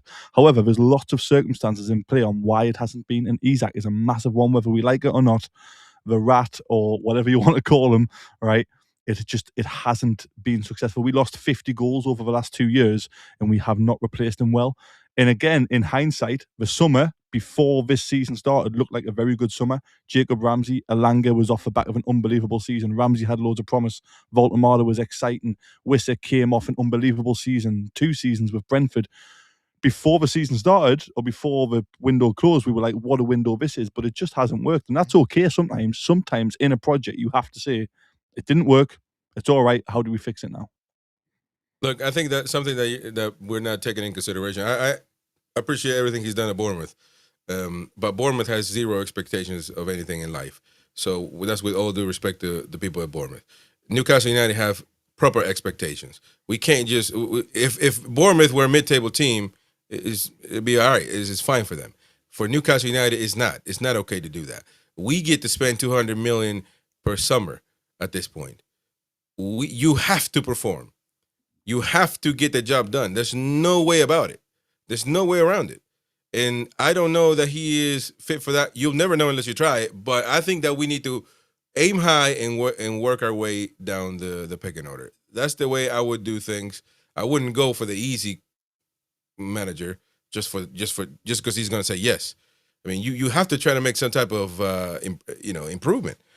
I mean, that's my take on it, anyways. But I mean, I don't know. Xabi Alonso's still out there. They might tell you no, but how do you know? You never know until you actually go out there and get them. You're talking about doing the same with a manager as we did with a bloody striker last year, Chris. Yeah. Go too high in the wrong market, get knocked back half a dozen times, panic by the end because you still haven't got one. We cannot panic with a manager. I think we need to move early to get a manager in, because if you wait until the end of the season and you find that Liverpool are looking, Arsenal are looking, Chelsea are looking, Man United are looking, we're going to end up with bloody Steve Bruce at the end of it all. Well, we need to get in and sort this out. Be proactive. By the way, we're having this conversation in front of Kevin. Wynn is defeated. He's been defeated. But like in front of Kevin, by the way, no, because Gary Simister says like the Kev guy talks a lot of sense. But we're here already. Our discussion is about the new manager. We've given up on Eddie Howe. I mean, rightly so, to be honest. But Kevin, I haven't. You know, so I mean, everybody else is looking for the next manager. That was my question to Kev, because he didn't say it when he first answered, as to where he was now in relation to Eddie Howe taking things forward. All of their gifted memberships came in and stopped him answering, but there's no gifted memberships now, Kevin. You never know. There might be. There is a super chat saying, King Kev, missed you, man. Have you met Becca, matey? Thanks, was it? I've never met Becca. I don't know how to comment on that, but I've missed you too, Rosa. I've missed you too. I'm back now, I'm back. To answer Ian and Chris in a way, I've got to be completely honest before I answer this. A lot of this is a tiny little bit of bias towards Howe, because I do love him. I can't hide that I don't love him. However, I don't think it's necessarily the right time to pull the trigger, mainly because you look at the squad we've got, and again, a lot of people are going to say he's took Newcastle as far as he can, and I don't know if I agree with that, because you can't say a manager's peaked when the structure above him is still being built. So again, that's something I said earlier, which I'd like to kind of start it with.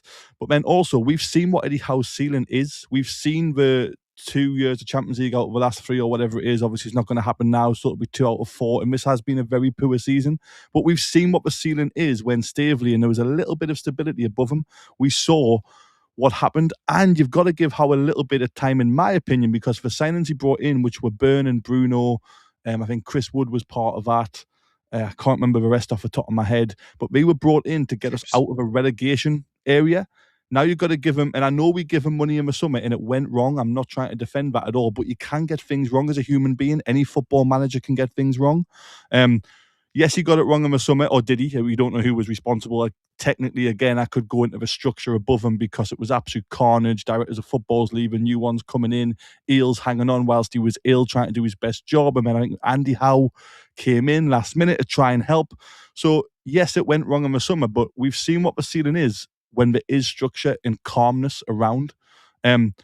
Funnily enough, both the carnage seasons have been the 2 worst seasons under Howe. The one when he was linked with England, and there was loads of rumours flying around. He was getting interviewed on training camps and all sorts. And then this one here. We've seen what the ceiling is, and we like the ceiling. I don't think any of us are expecting us to challenge for a Premier League. But we've seen that his ceiling can be the top 4, and I think it would be very, very... I'm not saying I'm completely against, like, a Xabi Alonso, because, again, that is an ex-Real Madrid manager who's dealt with a lot of pressure, Bayern Munich. Of course. Not Bayern Munich, Bayer Leverkusen, sorry. So I get that could be an option if that presents itself. Then it could be, like Ian said, the right time to say, thank you very much, you've been an absolute legend, bang on. However, if they aren't popping up or available, and I agree with Chris on Iraola, I don't think he's a step up from Eddie Howe at all, then I think we've got to be very careful what we wish for. Yes, the summer was poor. Yes, it was There you not go. what... It wasn't what any of us wanted, right? But look, we've seen what the ceiling can be when the structure. Surely he's earned, in my opinion, the respect of Newcastle fans to say, you know what, you've done what no other manager in my lifetime in terms of Keegan, Robson. Dalglish was a great manager at Blackburn. Didn't he win the league at Blackburn? Came here, couldn't cope with the expectation. We know Howe can do it. It's managing Newcastle is not like anything else. Iraola managing Bournemouth with a great structure and less expectant fans. To come into Newcastle where it's a goldfish bowl, the media want to get at you. And again, we live in a world where everybody will give you praise for 5 minutes of something you've done really well, but they will happily turn their back and go for you when it's not going right, because that's the way the world works. I could say 10 factually correct things on this show in the next 3 hours, or the next hour and a half.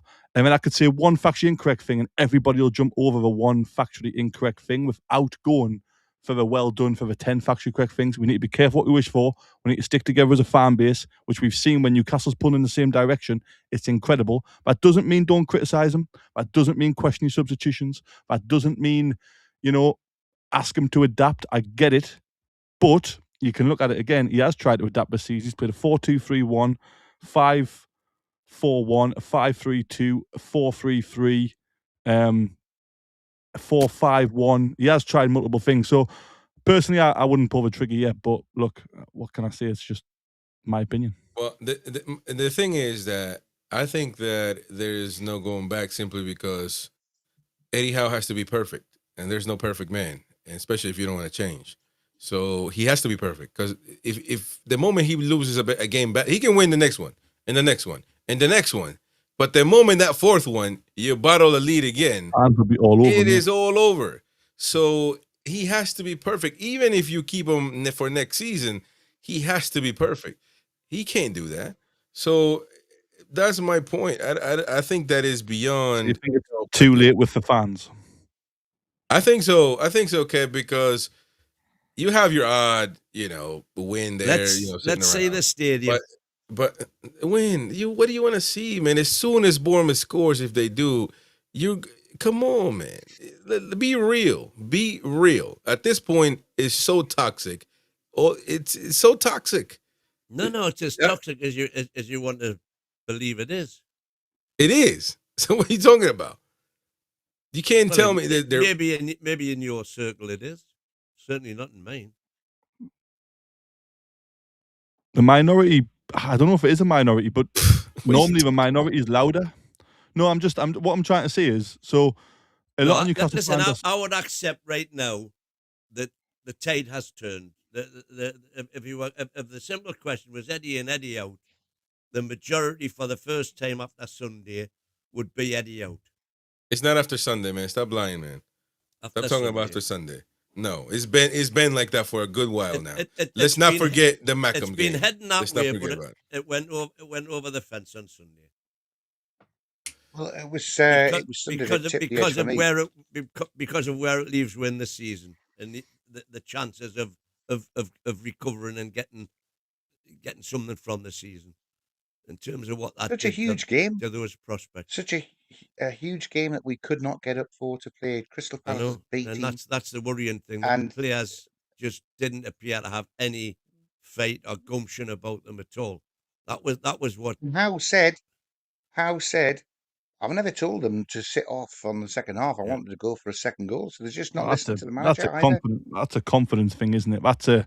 Again, anyone who's played sport at any sort of level will know when you're not confident, you will make decisions and you look back and think, what is like Botman's mistake, pulling his shirt, thinks he can get away with it. It's because he's not confident in his ability to deal with it. I'm not saying he's necessarily a bad defender, but the confidence is shot. And again, a part of that is because it has been a poor season.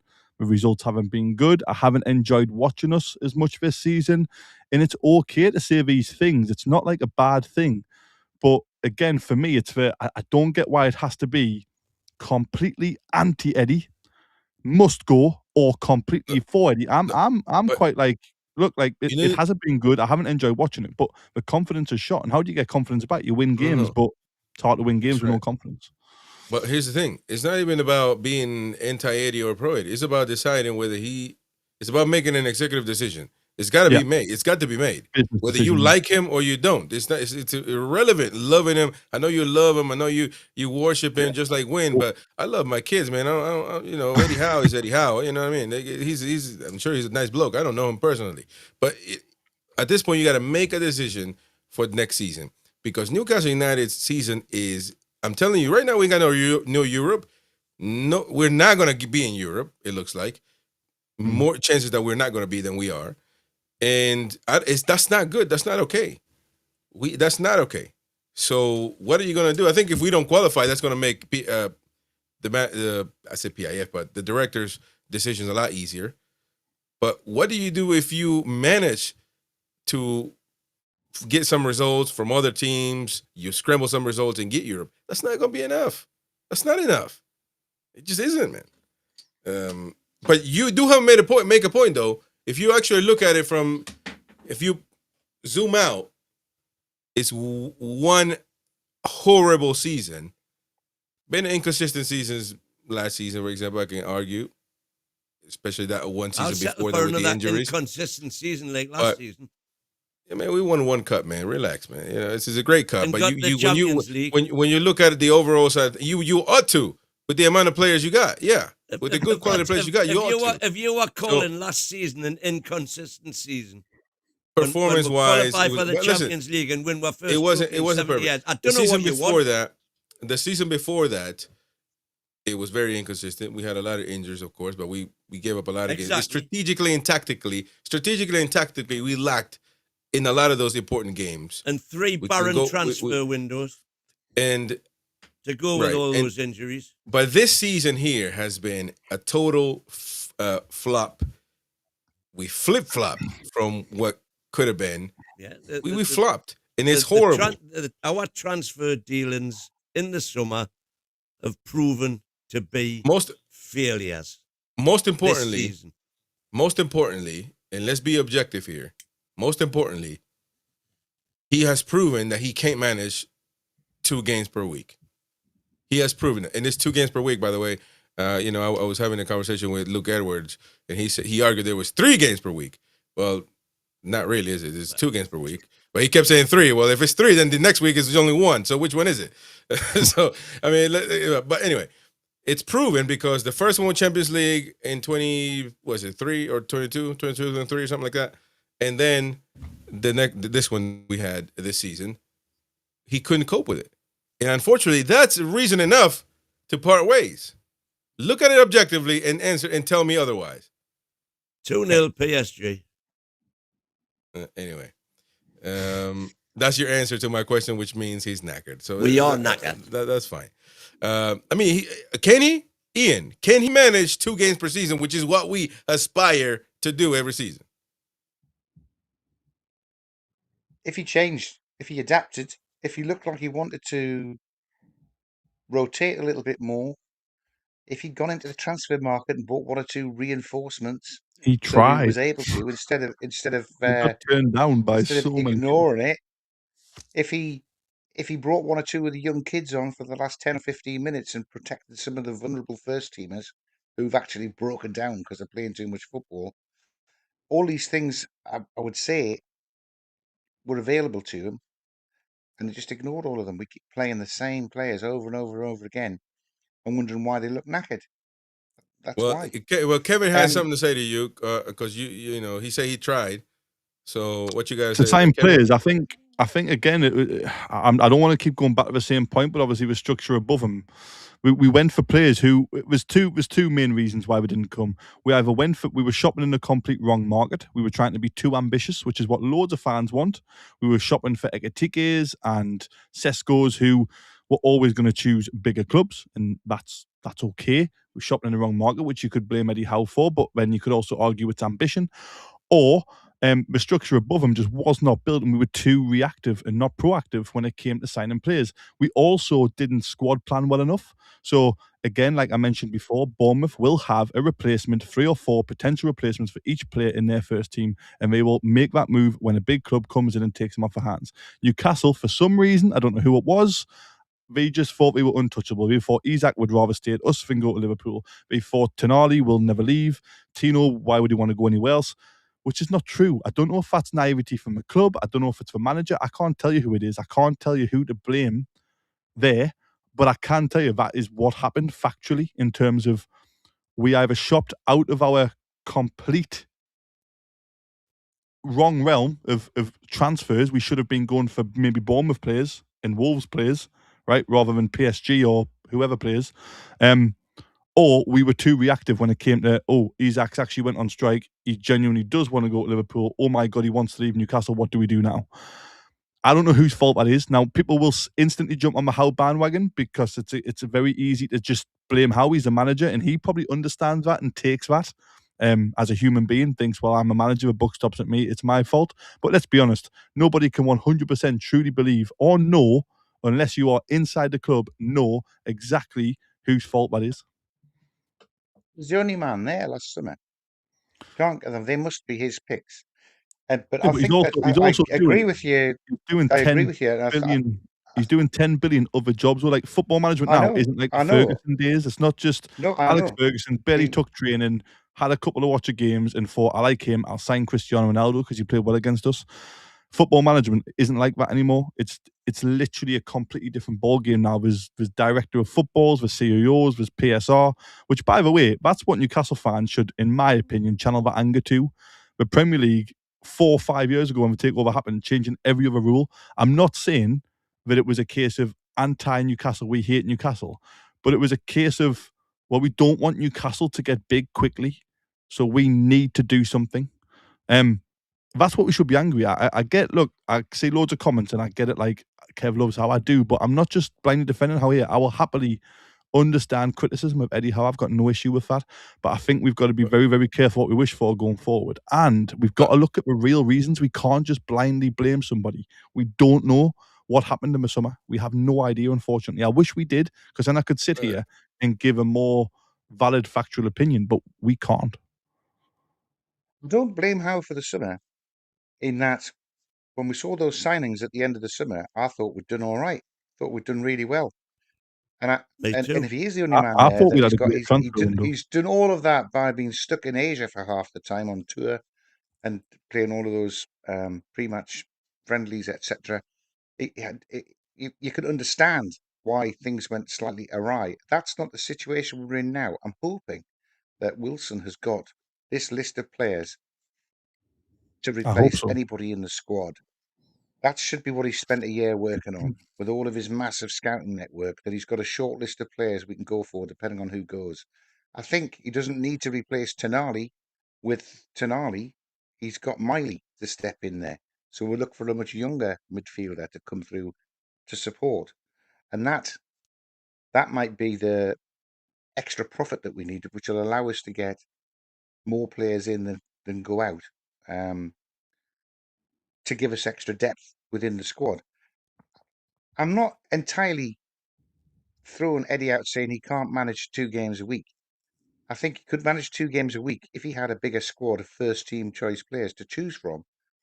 It's just in his head, he had 15 first-team players to choose from and 10 that he was only going to pick if people got injured and he had to play them.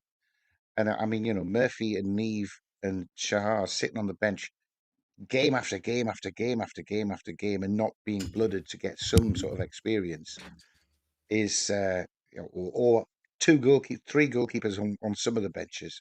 I know we've got an injury problem when that's happening, but we do have a whole load of other players at that club that could come on and do 10 or 15 minutes to be able to save the legs. I think Joe I Linton agree got with injured. I agree Tino with the got young injured. players. Hall's got injured because they've all been overplayed. And we know these guys are vulnerable because it's happened in previous seasons.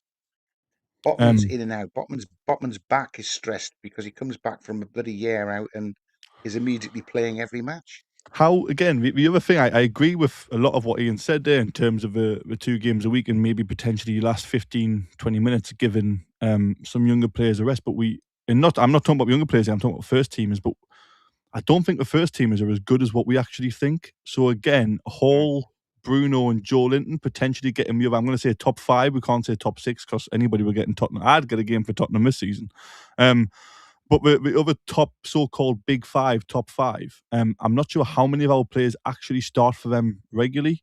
Volta's hard to kind of tell because we haven't really played to his strengths. Maybe he would look absolute world-class on a different team. I don't know. Gordon, very inconsistent, is our top scorer this season. Barnes, very similar, very inconsistent. Is he going to get him the other top 5, so to speak? Probably not. Tonali's had his worst season at Newcastle. If he was playing well, then I would include him, but he hasn't had a good season. And again, Tino, I think he's a very good player, but is he like a top player yet? Maybe not. Hall has inconsistencies. Byrne hasn't looked as good as what he has been, which again is probably his actual level. He probably overperformed for a lot of years. I don't know how good our actual players are.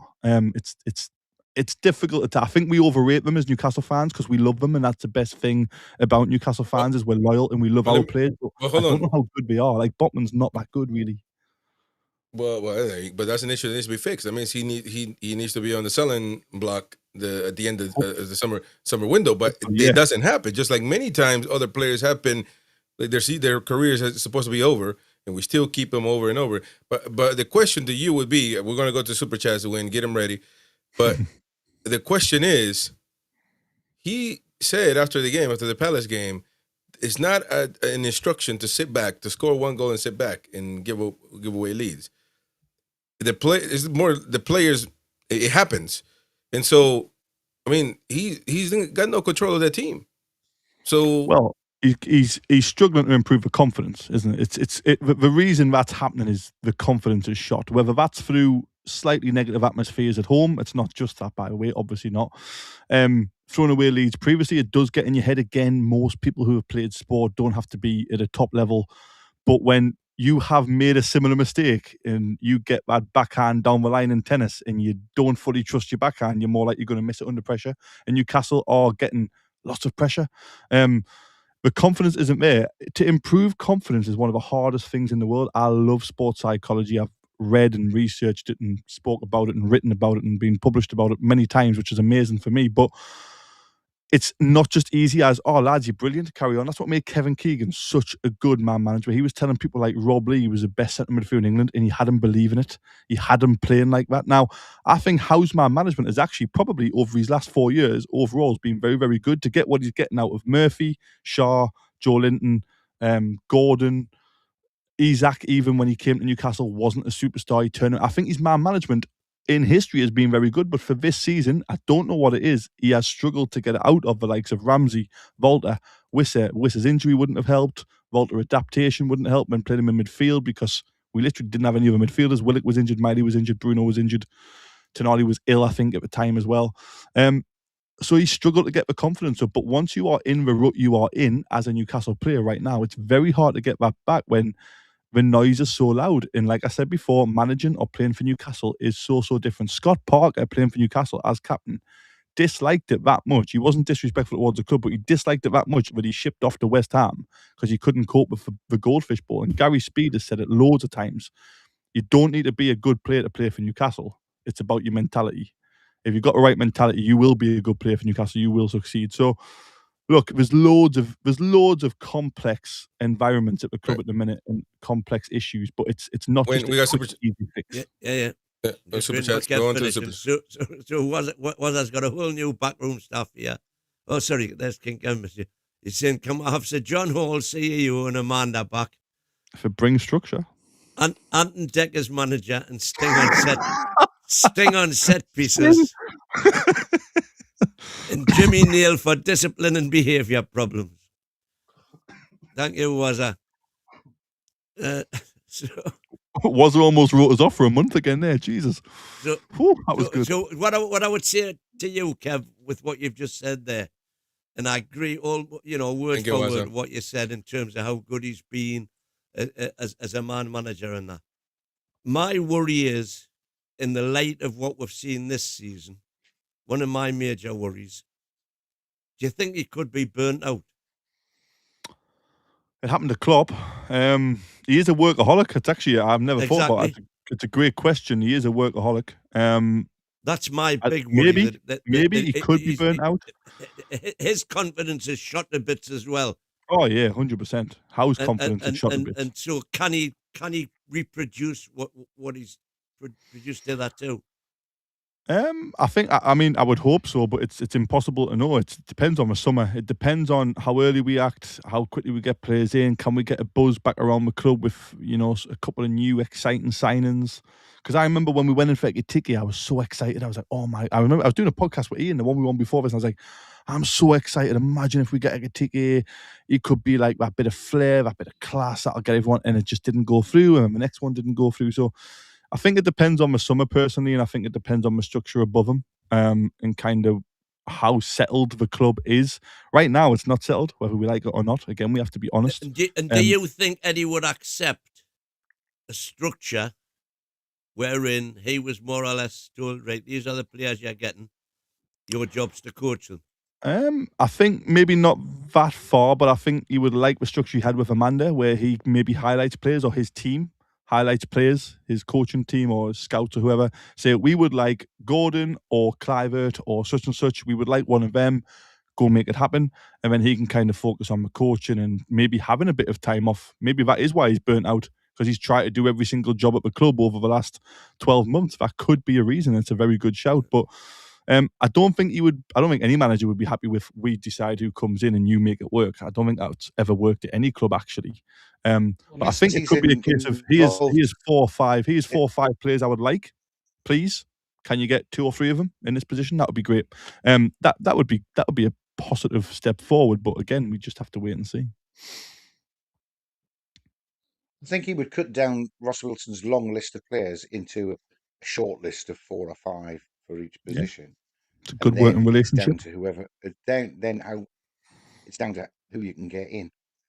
Which is where I think that Piff will keep him, because he's the third cog in the infrastructure that they've never had for a summer transfer window. It'd be crazy to get rid of him when they've got Wilson and Hopkinson in now. But if we have 6 more Crystal Palace games, I think Howe himself might just say, do you know what? I'm knackered. I need another year and a half off. I'm going to walk away. Best of luck. Because I don't think he would soldier on if he's clearly lost a lot of the team, and his team is about to be dismantled through either retirement or being sold. Dismantlement could be a good thing. It could be a positive thing in a way of a kind of rebuild, so to speak. But it's also very risky because you've got to get the right players, and we've seen that in the summer gone. We haven't got the right players as much as we thought we did. 3 of us on this panel, I don't know how Chris feels, I'm sure he'll answer in a minute, but we all thought the window was a good window. I was like, yep, I'm happy with that. But given actually, the circumstances, in hindsight, I'm looking back thinking it wasn't a very good window at all, and there's no denying that. But at the time, I did think it was good. I think it was a great window. I think we just didn't manage it right.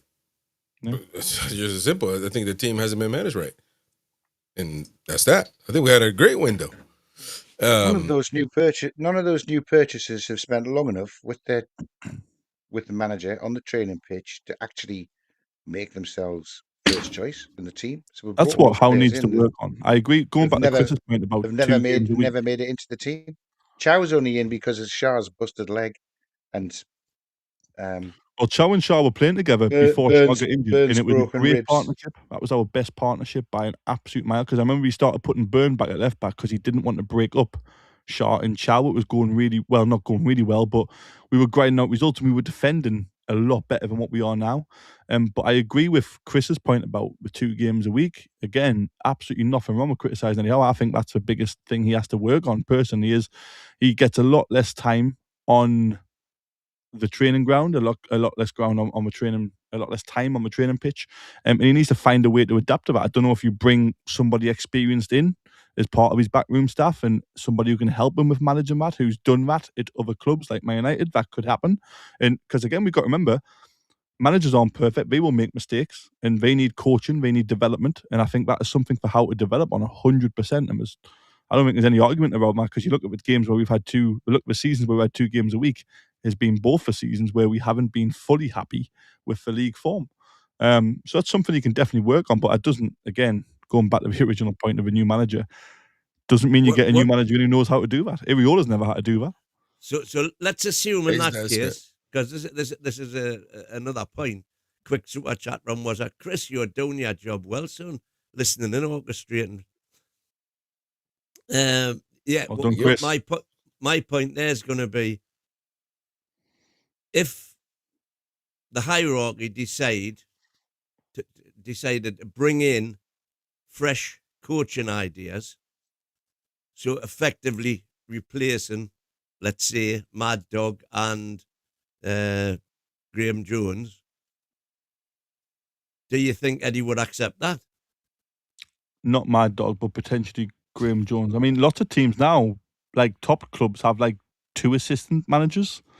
I think it would have to be done with the conversation would have to start with Howe, and you'd have to float that by. And if Howe says no, you then got to make a decision on what the owners want.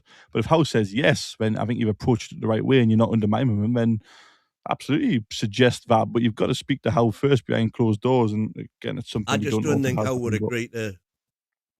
I don't think he would ever sacrifice Tyndall because of what we've been through in terms of the time at Bournemouth and what we've achieved and what we've done together. But he might allow somebody else coming in who isn't an Eddie Howe guy, so to speak, the ones he's had, like I know Stephen Purchase and all them type of backroom staff he's had through his whole career. I don't think there's nothing wrong with adding new ones, new backroom staff, new coaches, but you've got to approach Howe first. You can't just bring somebody in and say work with them because that's just... But then when you look at the the elite managers, your Peps, Sir Alex, but they do it on their own. They don't get forced to do it. Yeah, but that's what I mean. But sometimes you get forced to do it because the assistant manager gets a job elsewhere. Well, yeah, but I mean that's not the same though. That's not the same as it's no, but it's a DOF telling you this guy needs to go. We don't know if Pep Linders would still be at Liverpool now if Klopp was there, but Klopp went elsewhere. He needed time off, and Pep Linders had to go somewhere. And Man City's assistant, just like Maresca did when Maresca was a coach at Man City, gets a job elsewhere, like Leicester is the main guy. You then have to replace him. Nobody's coming in for Tyndall. I don't know if that says more about Tyndall or not, but I don't really know how he works. Here's the thing. Or I don't know if Tyndall's just ridiculously loyal to Howe because he tried to do it on his own at Bournemouth and failed. But again, the environment around Bournemouth after they've been relegated, coming in to try and take that job is very difficult. Look what happened to Luton when we kept the manager. Look what happened. The only successful one I can think of is Dyche when he went down and we kept him and came back up. It's very difficult to do that. But there again, what you're saying is the reason Benitez came in last 10 games with him. Linders went because Klopp went, fair enough, and he got a job. But Arteta had to apply for that job at Arsenal. Maresca had to apply for the job at Leicester. Mm-hmm. Do you think there's any chance at all that Mad Dog has been applying for managerial vacancies anywhere else? It's very hard to know for sure. If I had to guess, probably not. But again, the Well, reasons, that's all the we reasons can around do is that, guess, and I would say probably not as well. And yeah, that's yeah. the difference. But the reasons around that, we don't know what the reasons are. We don't know how. Again, you've got to think these guys have families. I know very brief part of Tyndall's family-ish. We are very settled. We are very happy. Is he really going to go for a job where he could fail and then be kind of left stranded because Howe's then replaced him and he's a little bit stuck? He has a very good gig. It's very difficult. It's impossible to know the human side of why they are again why they are not doing that. Was I Super saying chat I there. was a manager, but maybe a school teacher, which is a label often leveled at Eddie, unfairly in my. Nah, who said he's a school teacher, a PE teacher, which is the same probably. There was a comment there calling Eddie Howe top potato, and I just think like it's just disrespectful. There's no need for it. Like, why can't we just be nice human beings? You're but being also one pal? sensitive, man. No, You're being it's sensitive to your it's guy. human nature of somebody who's given us so much, and then it's just like let's just be disrespectful. I don't get that from a human side listen, of things. I think sometimes the way you guys talk is I think it's just overboard, and it could be overboard criticism. By the way, in the same token, but it's overboard to if anybody that doesn't know football or that knows football doesn't know Newcastle United hears you. It's like this guy's won Champions Leagues. I've criticised Howe. I've criticised him. I'm I've said he needs to improve. I've criticised him saying he needs to improve on 2 games a week. I've criticised the summer transfer window gone. I've also said it's the least I've enjoyed watching Newcastle in the last 4 years this season. I'm not blindly backing somebody. I'm just trying to give a slight bit of my opinion along with fair criticism, because that is what we should be doing on it. And I think most of us do it. But what really bugs me is the minority, not the minority Newcastle fans who want Howe out, because I'm not saying it's a minority, but the minority of Newcastle fans who are disrespectful, for me, is unforgivable. Yeah, well, this disrespect is. I mean, I'm not agreeing with that at all. I just think that what he has done for Newcastle United is great. He's going to be remembered. I don't think it's something to where he can't ever leave. I don't agree with that. I agree. Yeah. So Ian, you've been awful quiet there, mate. Enjoying, I'm sure, Kevin being back and talking, but come on, man. You know he's wrong. Well, no, he's quite persuasive, though, isn't he? When you're an Eddie Howe, when at heart you're an Eddie Howe fan. But I mean, I just go back to still think that he's got as far as he can get to the start of that Palace game. Before we'd even kicked off, when we saw the lineup, Voltemada and Visser on the bench, Asula starting up front, so Gordon can be sulky and have 0% dribbles in the whole game when he's playing on the left wing. It's just it just shows a complete lack of imagination, and we needed something after the Sunderland game. We needed to come flying out the traps, and we're just sort of lethargically sauntered out. We were so unfired up for that game, particularly in the second half. The Palace, who'd already written it off because they played their reserves, with 20 minutes to go, he thought, I could bring Mateta on and Wharton. We'll just see if we can turn this around in the last 20 minutes. And then they did, because there was no other substitutions to come on to. Mateta comes on. I think Byrne should be taking his tracksuit top off just as Mateta started taking his off. But those, 3 substitutes from Crystal Palace, and he swaps like for like Barnes on for Gordon. Not enough of a response. It's not like we were dominating that game. It was drifting. I think he decided we're going to grind out a 1-0 here. But as many games this season, he's managed to grind out a 2-1 defeat. Same as grinding out the 3-1 defeat at West Ham and at Brentford. Grinding out the 1-0 away at Sunderland and the 2-1 at home.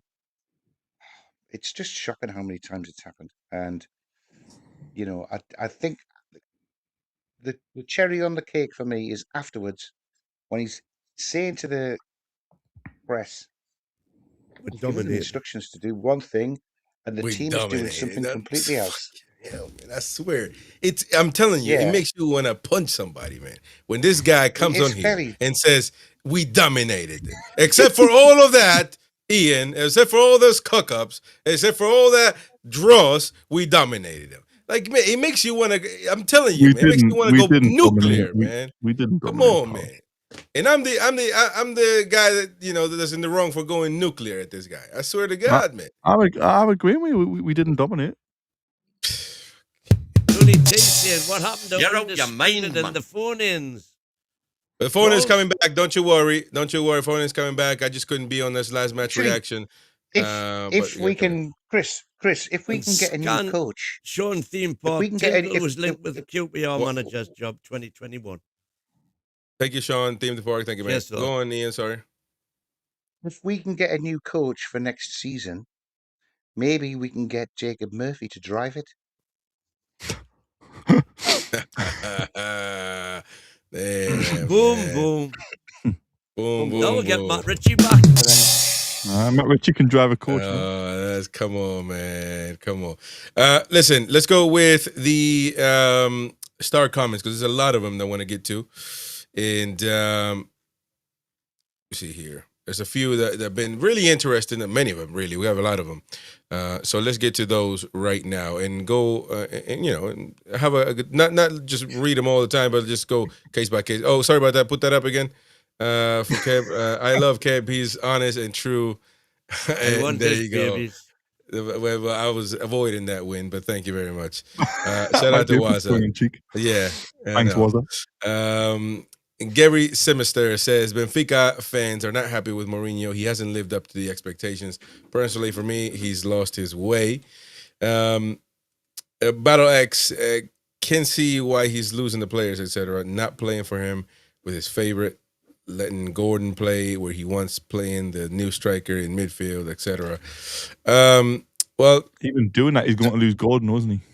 Probably. Well, Gordon is happy. He's still probably going to leave anyway. But that's not the point. The point is there's strikers there to be played, and he's doing a soup salad, man. And that part is we haven't even talked about that too. Like he's doing things that are just weird. And I mean, I don't know. Well, I said before the match, it's either a suicide note or the greatest piece of management of all time. No, but it isn't. But that's the point, Win. That's the way we're at in this situation. It doesn't work like that. It's always been a wrong decision. No matter if their goalkeeper kicks the ball and it bounces on Osula's head, just because he scores don't mean that it's a great decision or a right decision. It was still the wrong decision to put those center forwards on the bench, a lot of money on the bench, and Osula there, who did great, did decent. Did decent, but he should have been subbed out already a long time ago. Maybe at halftime. I'm just saying, man, he just making some decisions. What do you think about that, Kev? I mean, the center forwards being on the bench.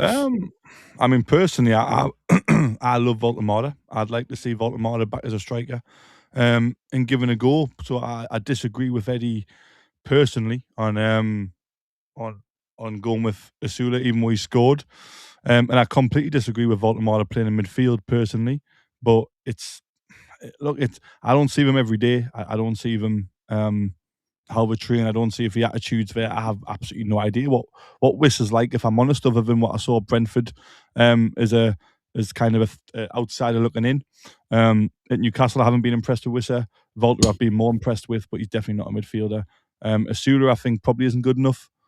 So I would try now, because it doesn't seem like we're not going to get relegated. We're probably not going to get Europe. So why don't we just, Voltemata last 7 games up top, see if it comes back, see if it works, see if the players learn how to play.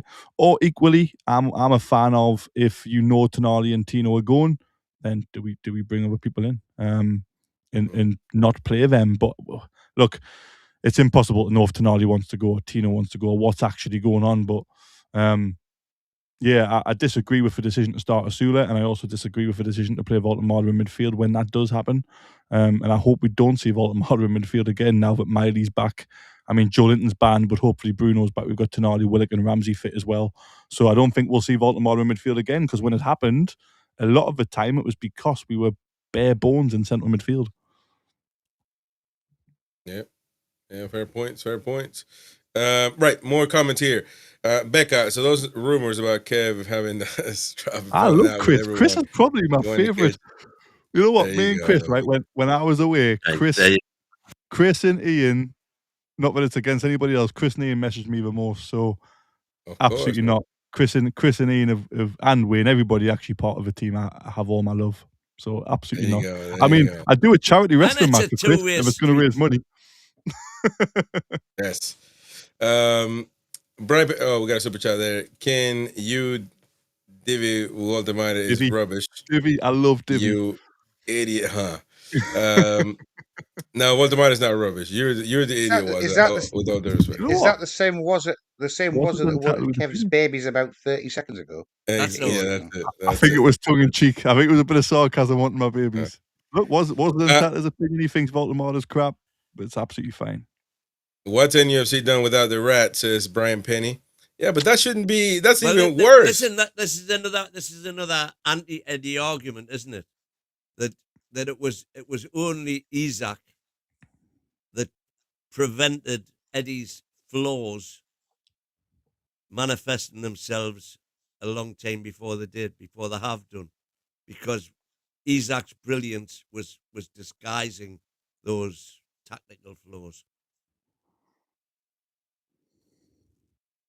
Yeah.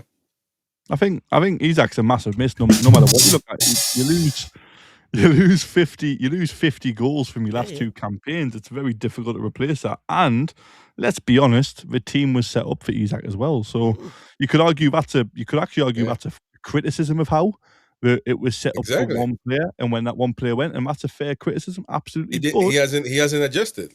Yeah, absolutely. But you've also got to acknowledge that when you do lose a player who got 50 goals in the last two campaigns, you are more than likely naturally going to struggle the season after. Not as much as we have done, by the way. I'm shocked at how poor we've been this season as well. But again, it's definitely a reason. It's definitely something which contributes. It's not the be all and end all. It's not the only reason. But there's, like I've tried to talk about, I think there's many reasons why it hasn't went well this season. Right. Right. So Queenie says, I told you all Eddie been blagging it for donkeys. I don't know what all that means, but blagging it. What is blagging? Yeah, he's been like getting lucky and just completely conning everybody. But I mean, he's been conning since Bournemouth. The way you have translated that word, if it is true, because you're Eddie Howe worshipper, so I think you might be a little biased. Is that what that word means? Yeah. He's been conning everybody. That's what blagging. Deceiving everybody as to how good he really is. I don't think you can deceive people for that long, but I think that he's done well. I think blagging is more persuading people of your point of view when your point of view is bollocks. So we don't know the definition. I certainly don't. Blag yourself in at the door at a gig without paying by pretending that you're. That's conning you in, isn't it? The drummer's homosexual lover, when you're not. That's to be fair, I blag every single day of my life, so I'm getting lucky. There you go. David Veach, can we have a coach for a change and not a status symbol? What do you mean? Well, I think what he's saying is get somebody in who can actually coach and not just a name that you're advocating. Well, you have to, because football works like that, man. You know, you have to go out there and get somebody that Tonali, that Bruno. You got to have somebody that walks into the dressing room that feels like they don't listen to the manager that's currently there. You need somebody that walk in there, everybody's paying attention to when he speaks. You've got to. I'm sorry, but Iraola comes in, everybody's going to continue to do what they're doing. You know, they're going to ask who this bloke is. Short term, we'll get that new manager bounce, won't we, whoever comes in, but it's very difficult long term to guarantee anything, which is why it's always a gamble. But even now is a gamble because, like Wynn said, I'm not confident it's going to go back to what it was. Probably not as confident as I was 2 months ago, and I'll be honest. Exactly. Do I want it to? Of course I do. I think all Newcastle fans just want Newcastle to do well.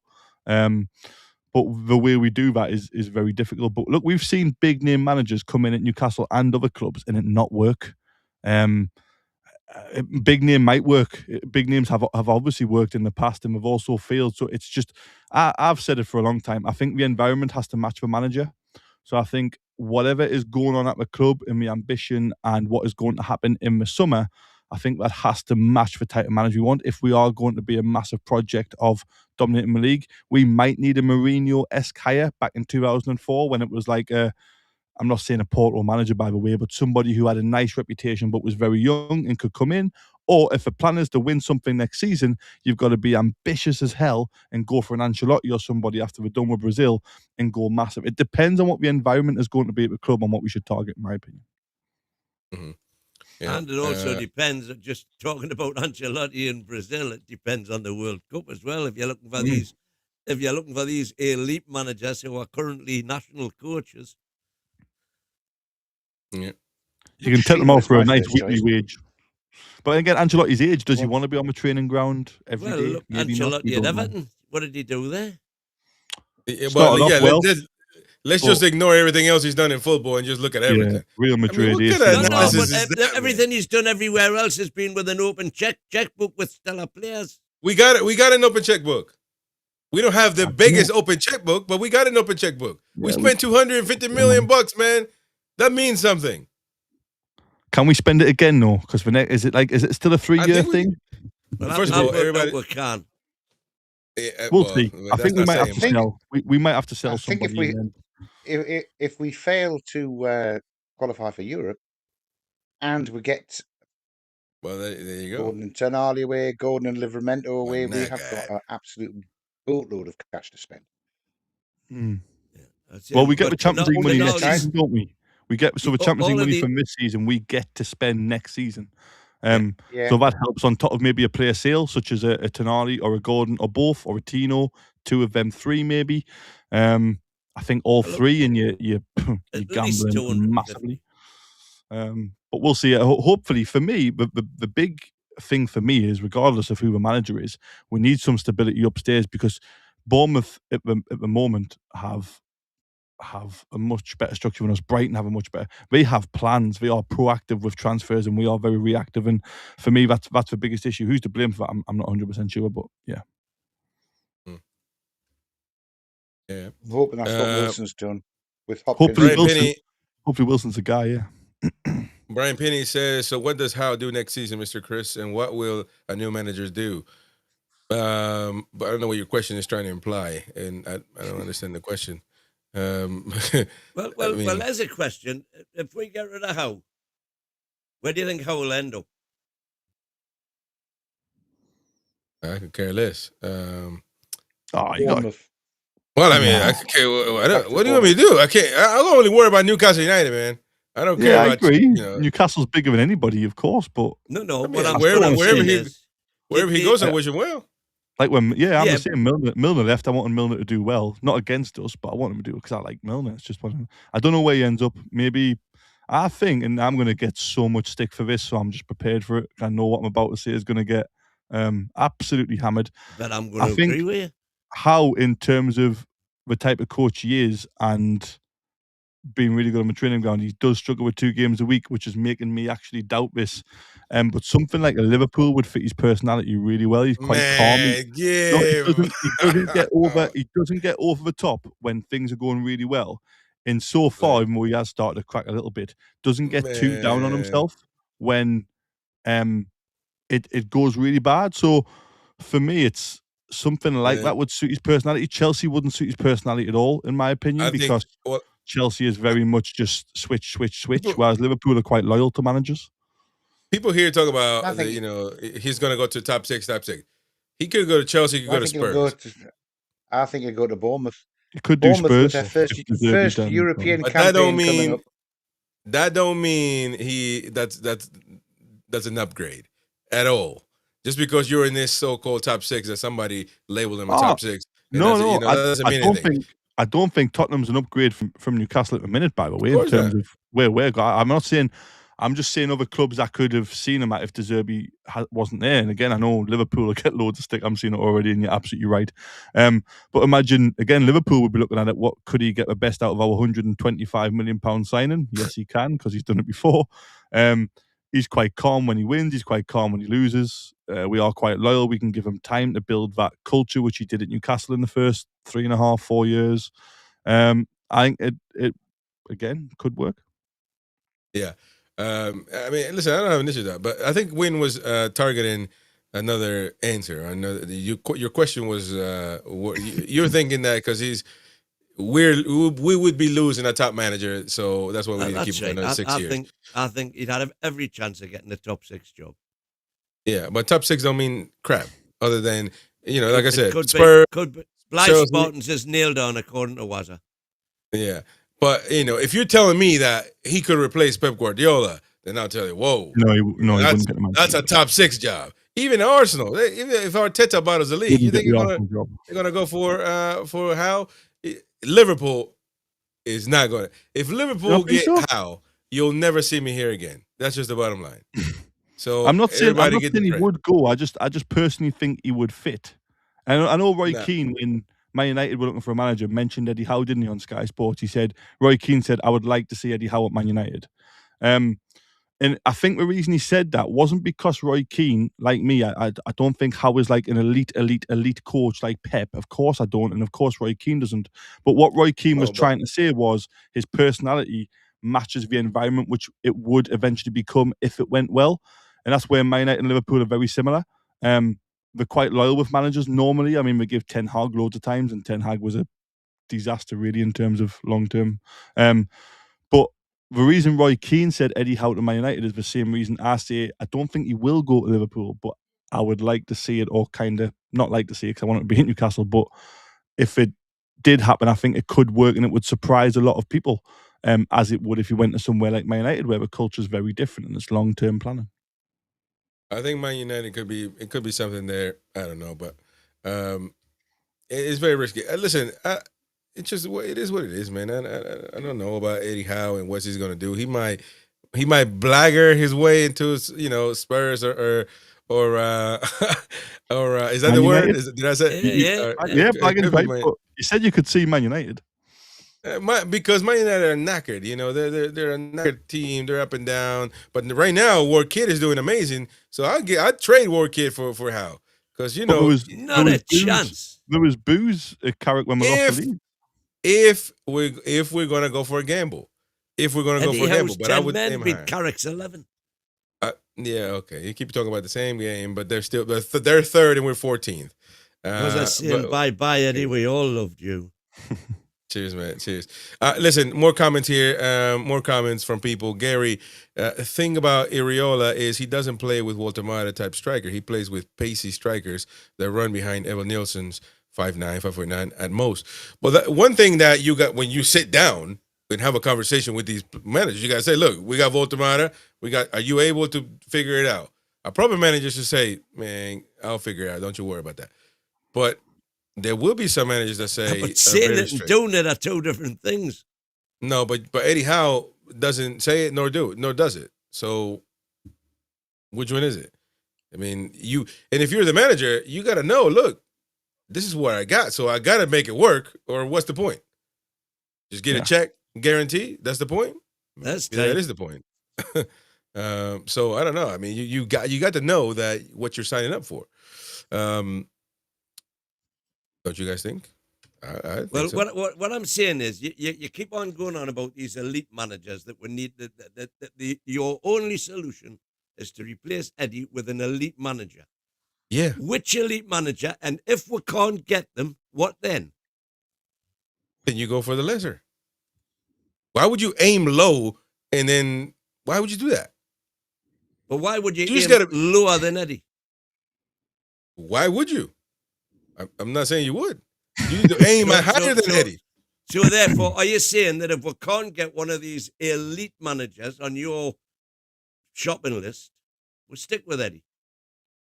Yeah, but there's plenty of them. They're in a better. They would put feelers out, wouldn't they? Again, we get told it doesn't happen, but they would definitely be talking to managers. Maybe now, with all due respect, though, it might be to a point where you gamble on somebody that's just like Eddie, but is new, clean slate type of thing. That could be a gamble as well. But you have to. There's so many barriers, in my way of looking at it. That you gotta get for the top people, man. It's like I'm seeing lots of comments about Maresca, which really intrigues us. 'Cause Maresca. I don't know how I feel about Maresca. Yeah, I don't know how I feel either. I think there's definitely potential there for him to come in and set the world alight at Newcastle, but there's also a potential of a Rude Hullet type situation where you just think, oh my God, that did not work. Like I don't know why it didn't work, but it didn't work. So it's difficult to find. I agree with Chris in a way of it. I would love, you know what, if Ancelotti became available after World Cup, I wouldn't, and he wanted to come to Newcastle. All you gotta do is go in and talk, man. Holy you never hell. know. You gotta get him to approach him. Go out there and have a conversation. Yeah, I agree. You've got to go with someone like that because it is guaranteed. Well, nothing's guaranteed success, but it's the closest thing to guaranteed success when you have a manager like that. I agree. And this doesn't have to be a 3-week, drama series, man. Just listen. You want to come? Yes or no? No. You go to the next. It's not that hard, man. There's no negotiation if they say no. So managers are different than players, really. Yes, but what I'm saying is, so they all say no. Man, listen, we got a lot of comments. You're trying to be around the bush to keep Eddie Howe, man. Just say what you need to say, man. It is just what you listen. Oh, Angry Noober says deluded. Oh my God, wise up, you clown, Chris. Cheers, mate. Appreciate it.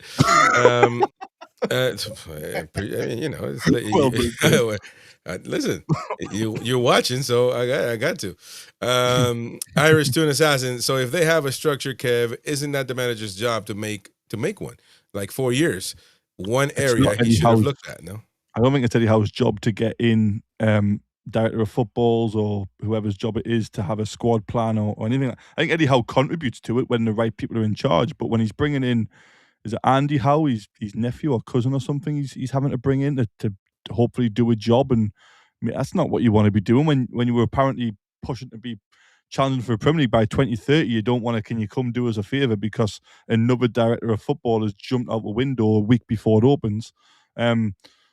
It's difficult. I don't think that's on Eddie Howe at all to create a structure above him. That's the owner's job. Yeah, there you go. It is. He's got to fit in that structure. That's obvious. I don't know what the Lynn needs more fund is, but what I'm saying, can I donate £1,000 to it? You can donate £1,000 to me if you want. Whoa, that would make us feel better. You can donate £1,000 to the channel, that's for sure. I'll be on every night if you donate £1,000 to me. Boy. Gavin Fowler, at least Iraola plays with a normal midfield with 6 and 10 and a 10. He can change games with his in-game management. Brian Penny, Kevin, look at all those who rejected NUFC at striker. None have been put in blue in midfield and different environment because again we had, like I said, Willock was injured, Tonali was ill, Bruno was injured, Miley was injured. We literally were on our bare bones. He hasn't done it when there's been midfielders fit. Very rarely if he has. Maybe Sunderland might be the only one, but it was off the back of a Barcelona game, so we don't know in terms of who was truly ready. But completely different. You're not going to randomly put Ekitike or Sesko in midfield because they have loads of midfielders they can play who aren't injured. So you've got to look at the environment again. Mm-hmm. Why are we still blaming Isak's Lion Point? We shouldn't. We should have got moved on from him a long time ago. And you cannot, because that is the root cause. My God, that is the root cause of the problem this season. Well, if it is, then you get rid of the root cause and deal with the situation now. He's gone. That's so we should change. We should make it out of here. But we should have changed the way we're playing a long time ago. Not waited with the 4-3-3 high press that clearly wasn't working. We're almost to the end of the season, fool. How long do you need to adjust to another player leaving? I mean, it's insane. I think it's more of a week of a window closing, isn't it? Which was disrupting. But I also agree with Chris. By the time you get to January, that's not an issue anymore. By the time you get to January, exactly. I mean, it's a situation that happened when it happened already. What is it? What are you going to do? Lay on your laurels? I mean, you can't do that. I mentioned Isak first because I was saying that Iraola ain't got no comeback, man.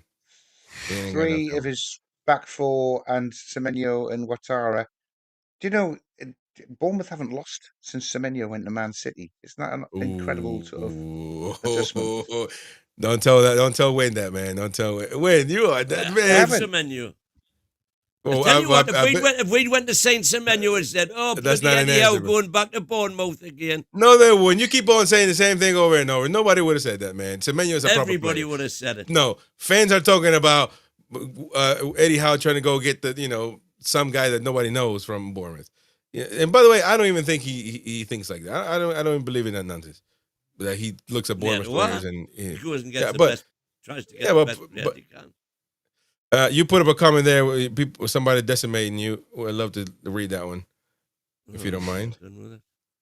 Yeah, I like to read that. There we go. Win, you're having a laugh, man. How many excuses can you make for Howe? Wasn't his first choice signings? Then why sign him and waste your whole budget? Why has there been no youngsters used this season? So you've got to sign them because you would be left completely short without a striker, wouldn't you? Yeah.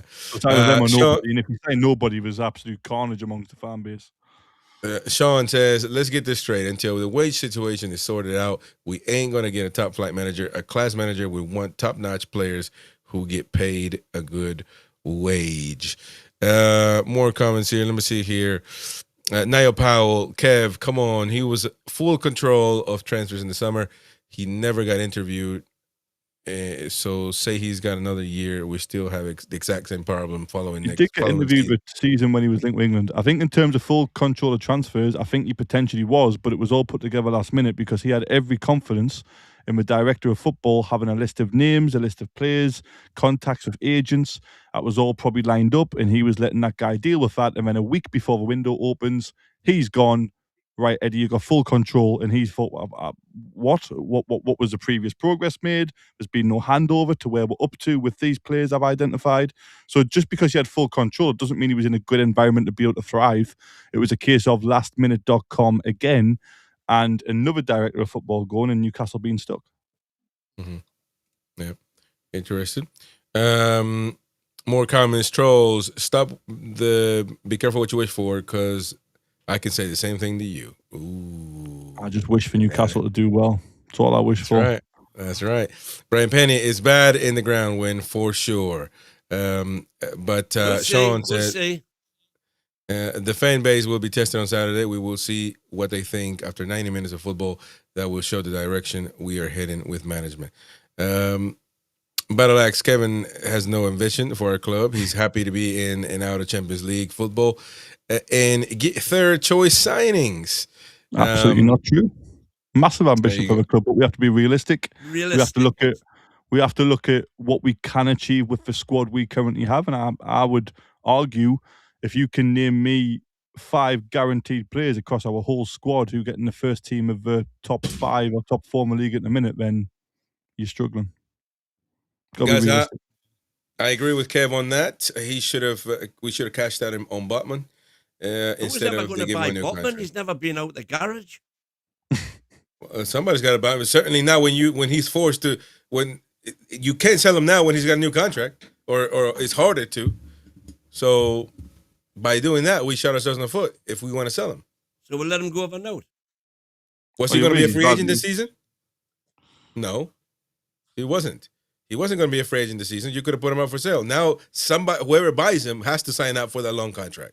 It could have been a great gamble on the other side. I agree what you're saying, Chris. I wouldn't have given him a new contract. But also could have worked the other way. You give him a new contract, he performs like the Botman of 2 or 3 years ago, and then this summer a massive club comes in with a ridiculous offer because he's got 5 years left in his contract, and you can almost pick your price, but it didn't work, unfortunately. Mm-hmm. Mm-hmm. Yeah. Free injury Botman. That would do. Brian, Howe only deals with 5 people at NUFC. It's toxic behind the scenes.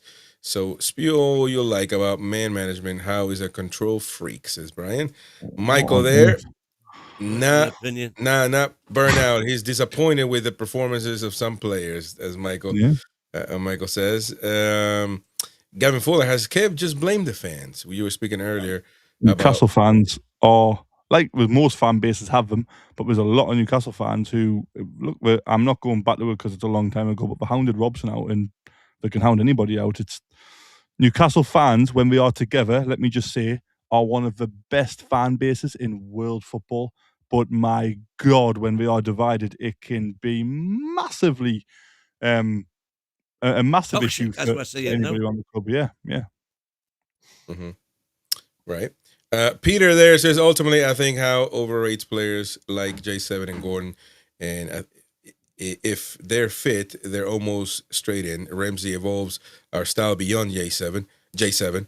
And pandering to Gordon, right wing, has Because backfired. Gordon said he preferred to play on the left wing, didn't he? That's He right. There He you go. said he didn't enjoy playing. Yeah, which means the exact same thing. Anyway, Lim Never Simpson. refused to play that I don't enjoy. Niall, I'm just struggling with how disrespectful and horrible some of our fans have been towards a man who's done so much for us. Don't want it to be like this. Look at him. Sad faces. You know, it's into Davey here says, careful what you wish for, risky, etc., etc. This season has been a disaster. If he stays, then it'll be more of the same. Maybe. Well, fans are extremely divided, more leaning towards the sack than any other. But I don't know. Still, the jury's still out for certain. We'll still be talking about it. Iraola available. Is it a coincidence? I don't know. I mean, back to Bilbao, I think. Bilbao's manager's leaving it. Bilbao's manager's leaving at the end of the season, isn't it? It's his home. I hope so. Going back home.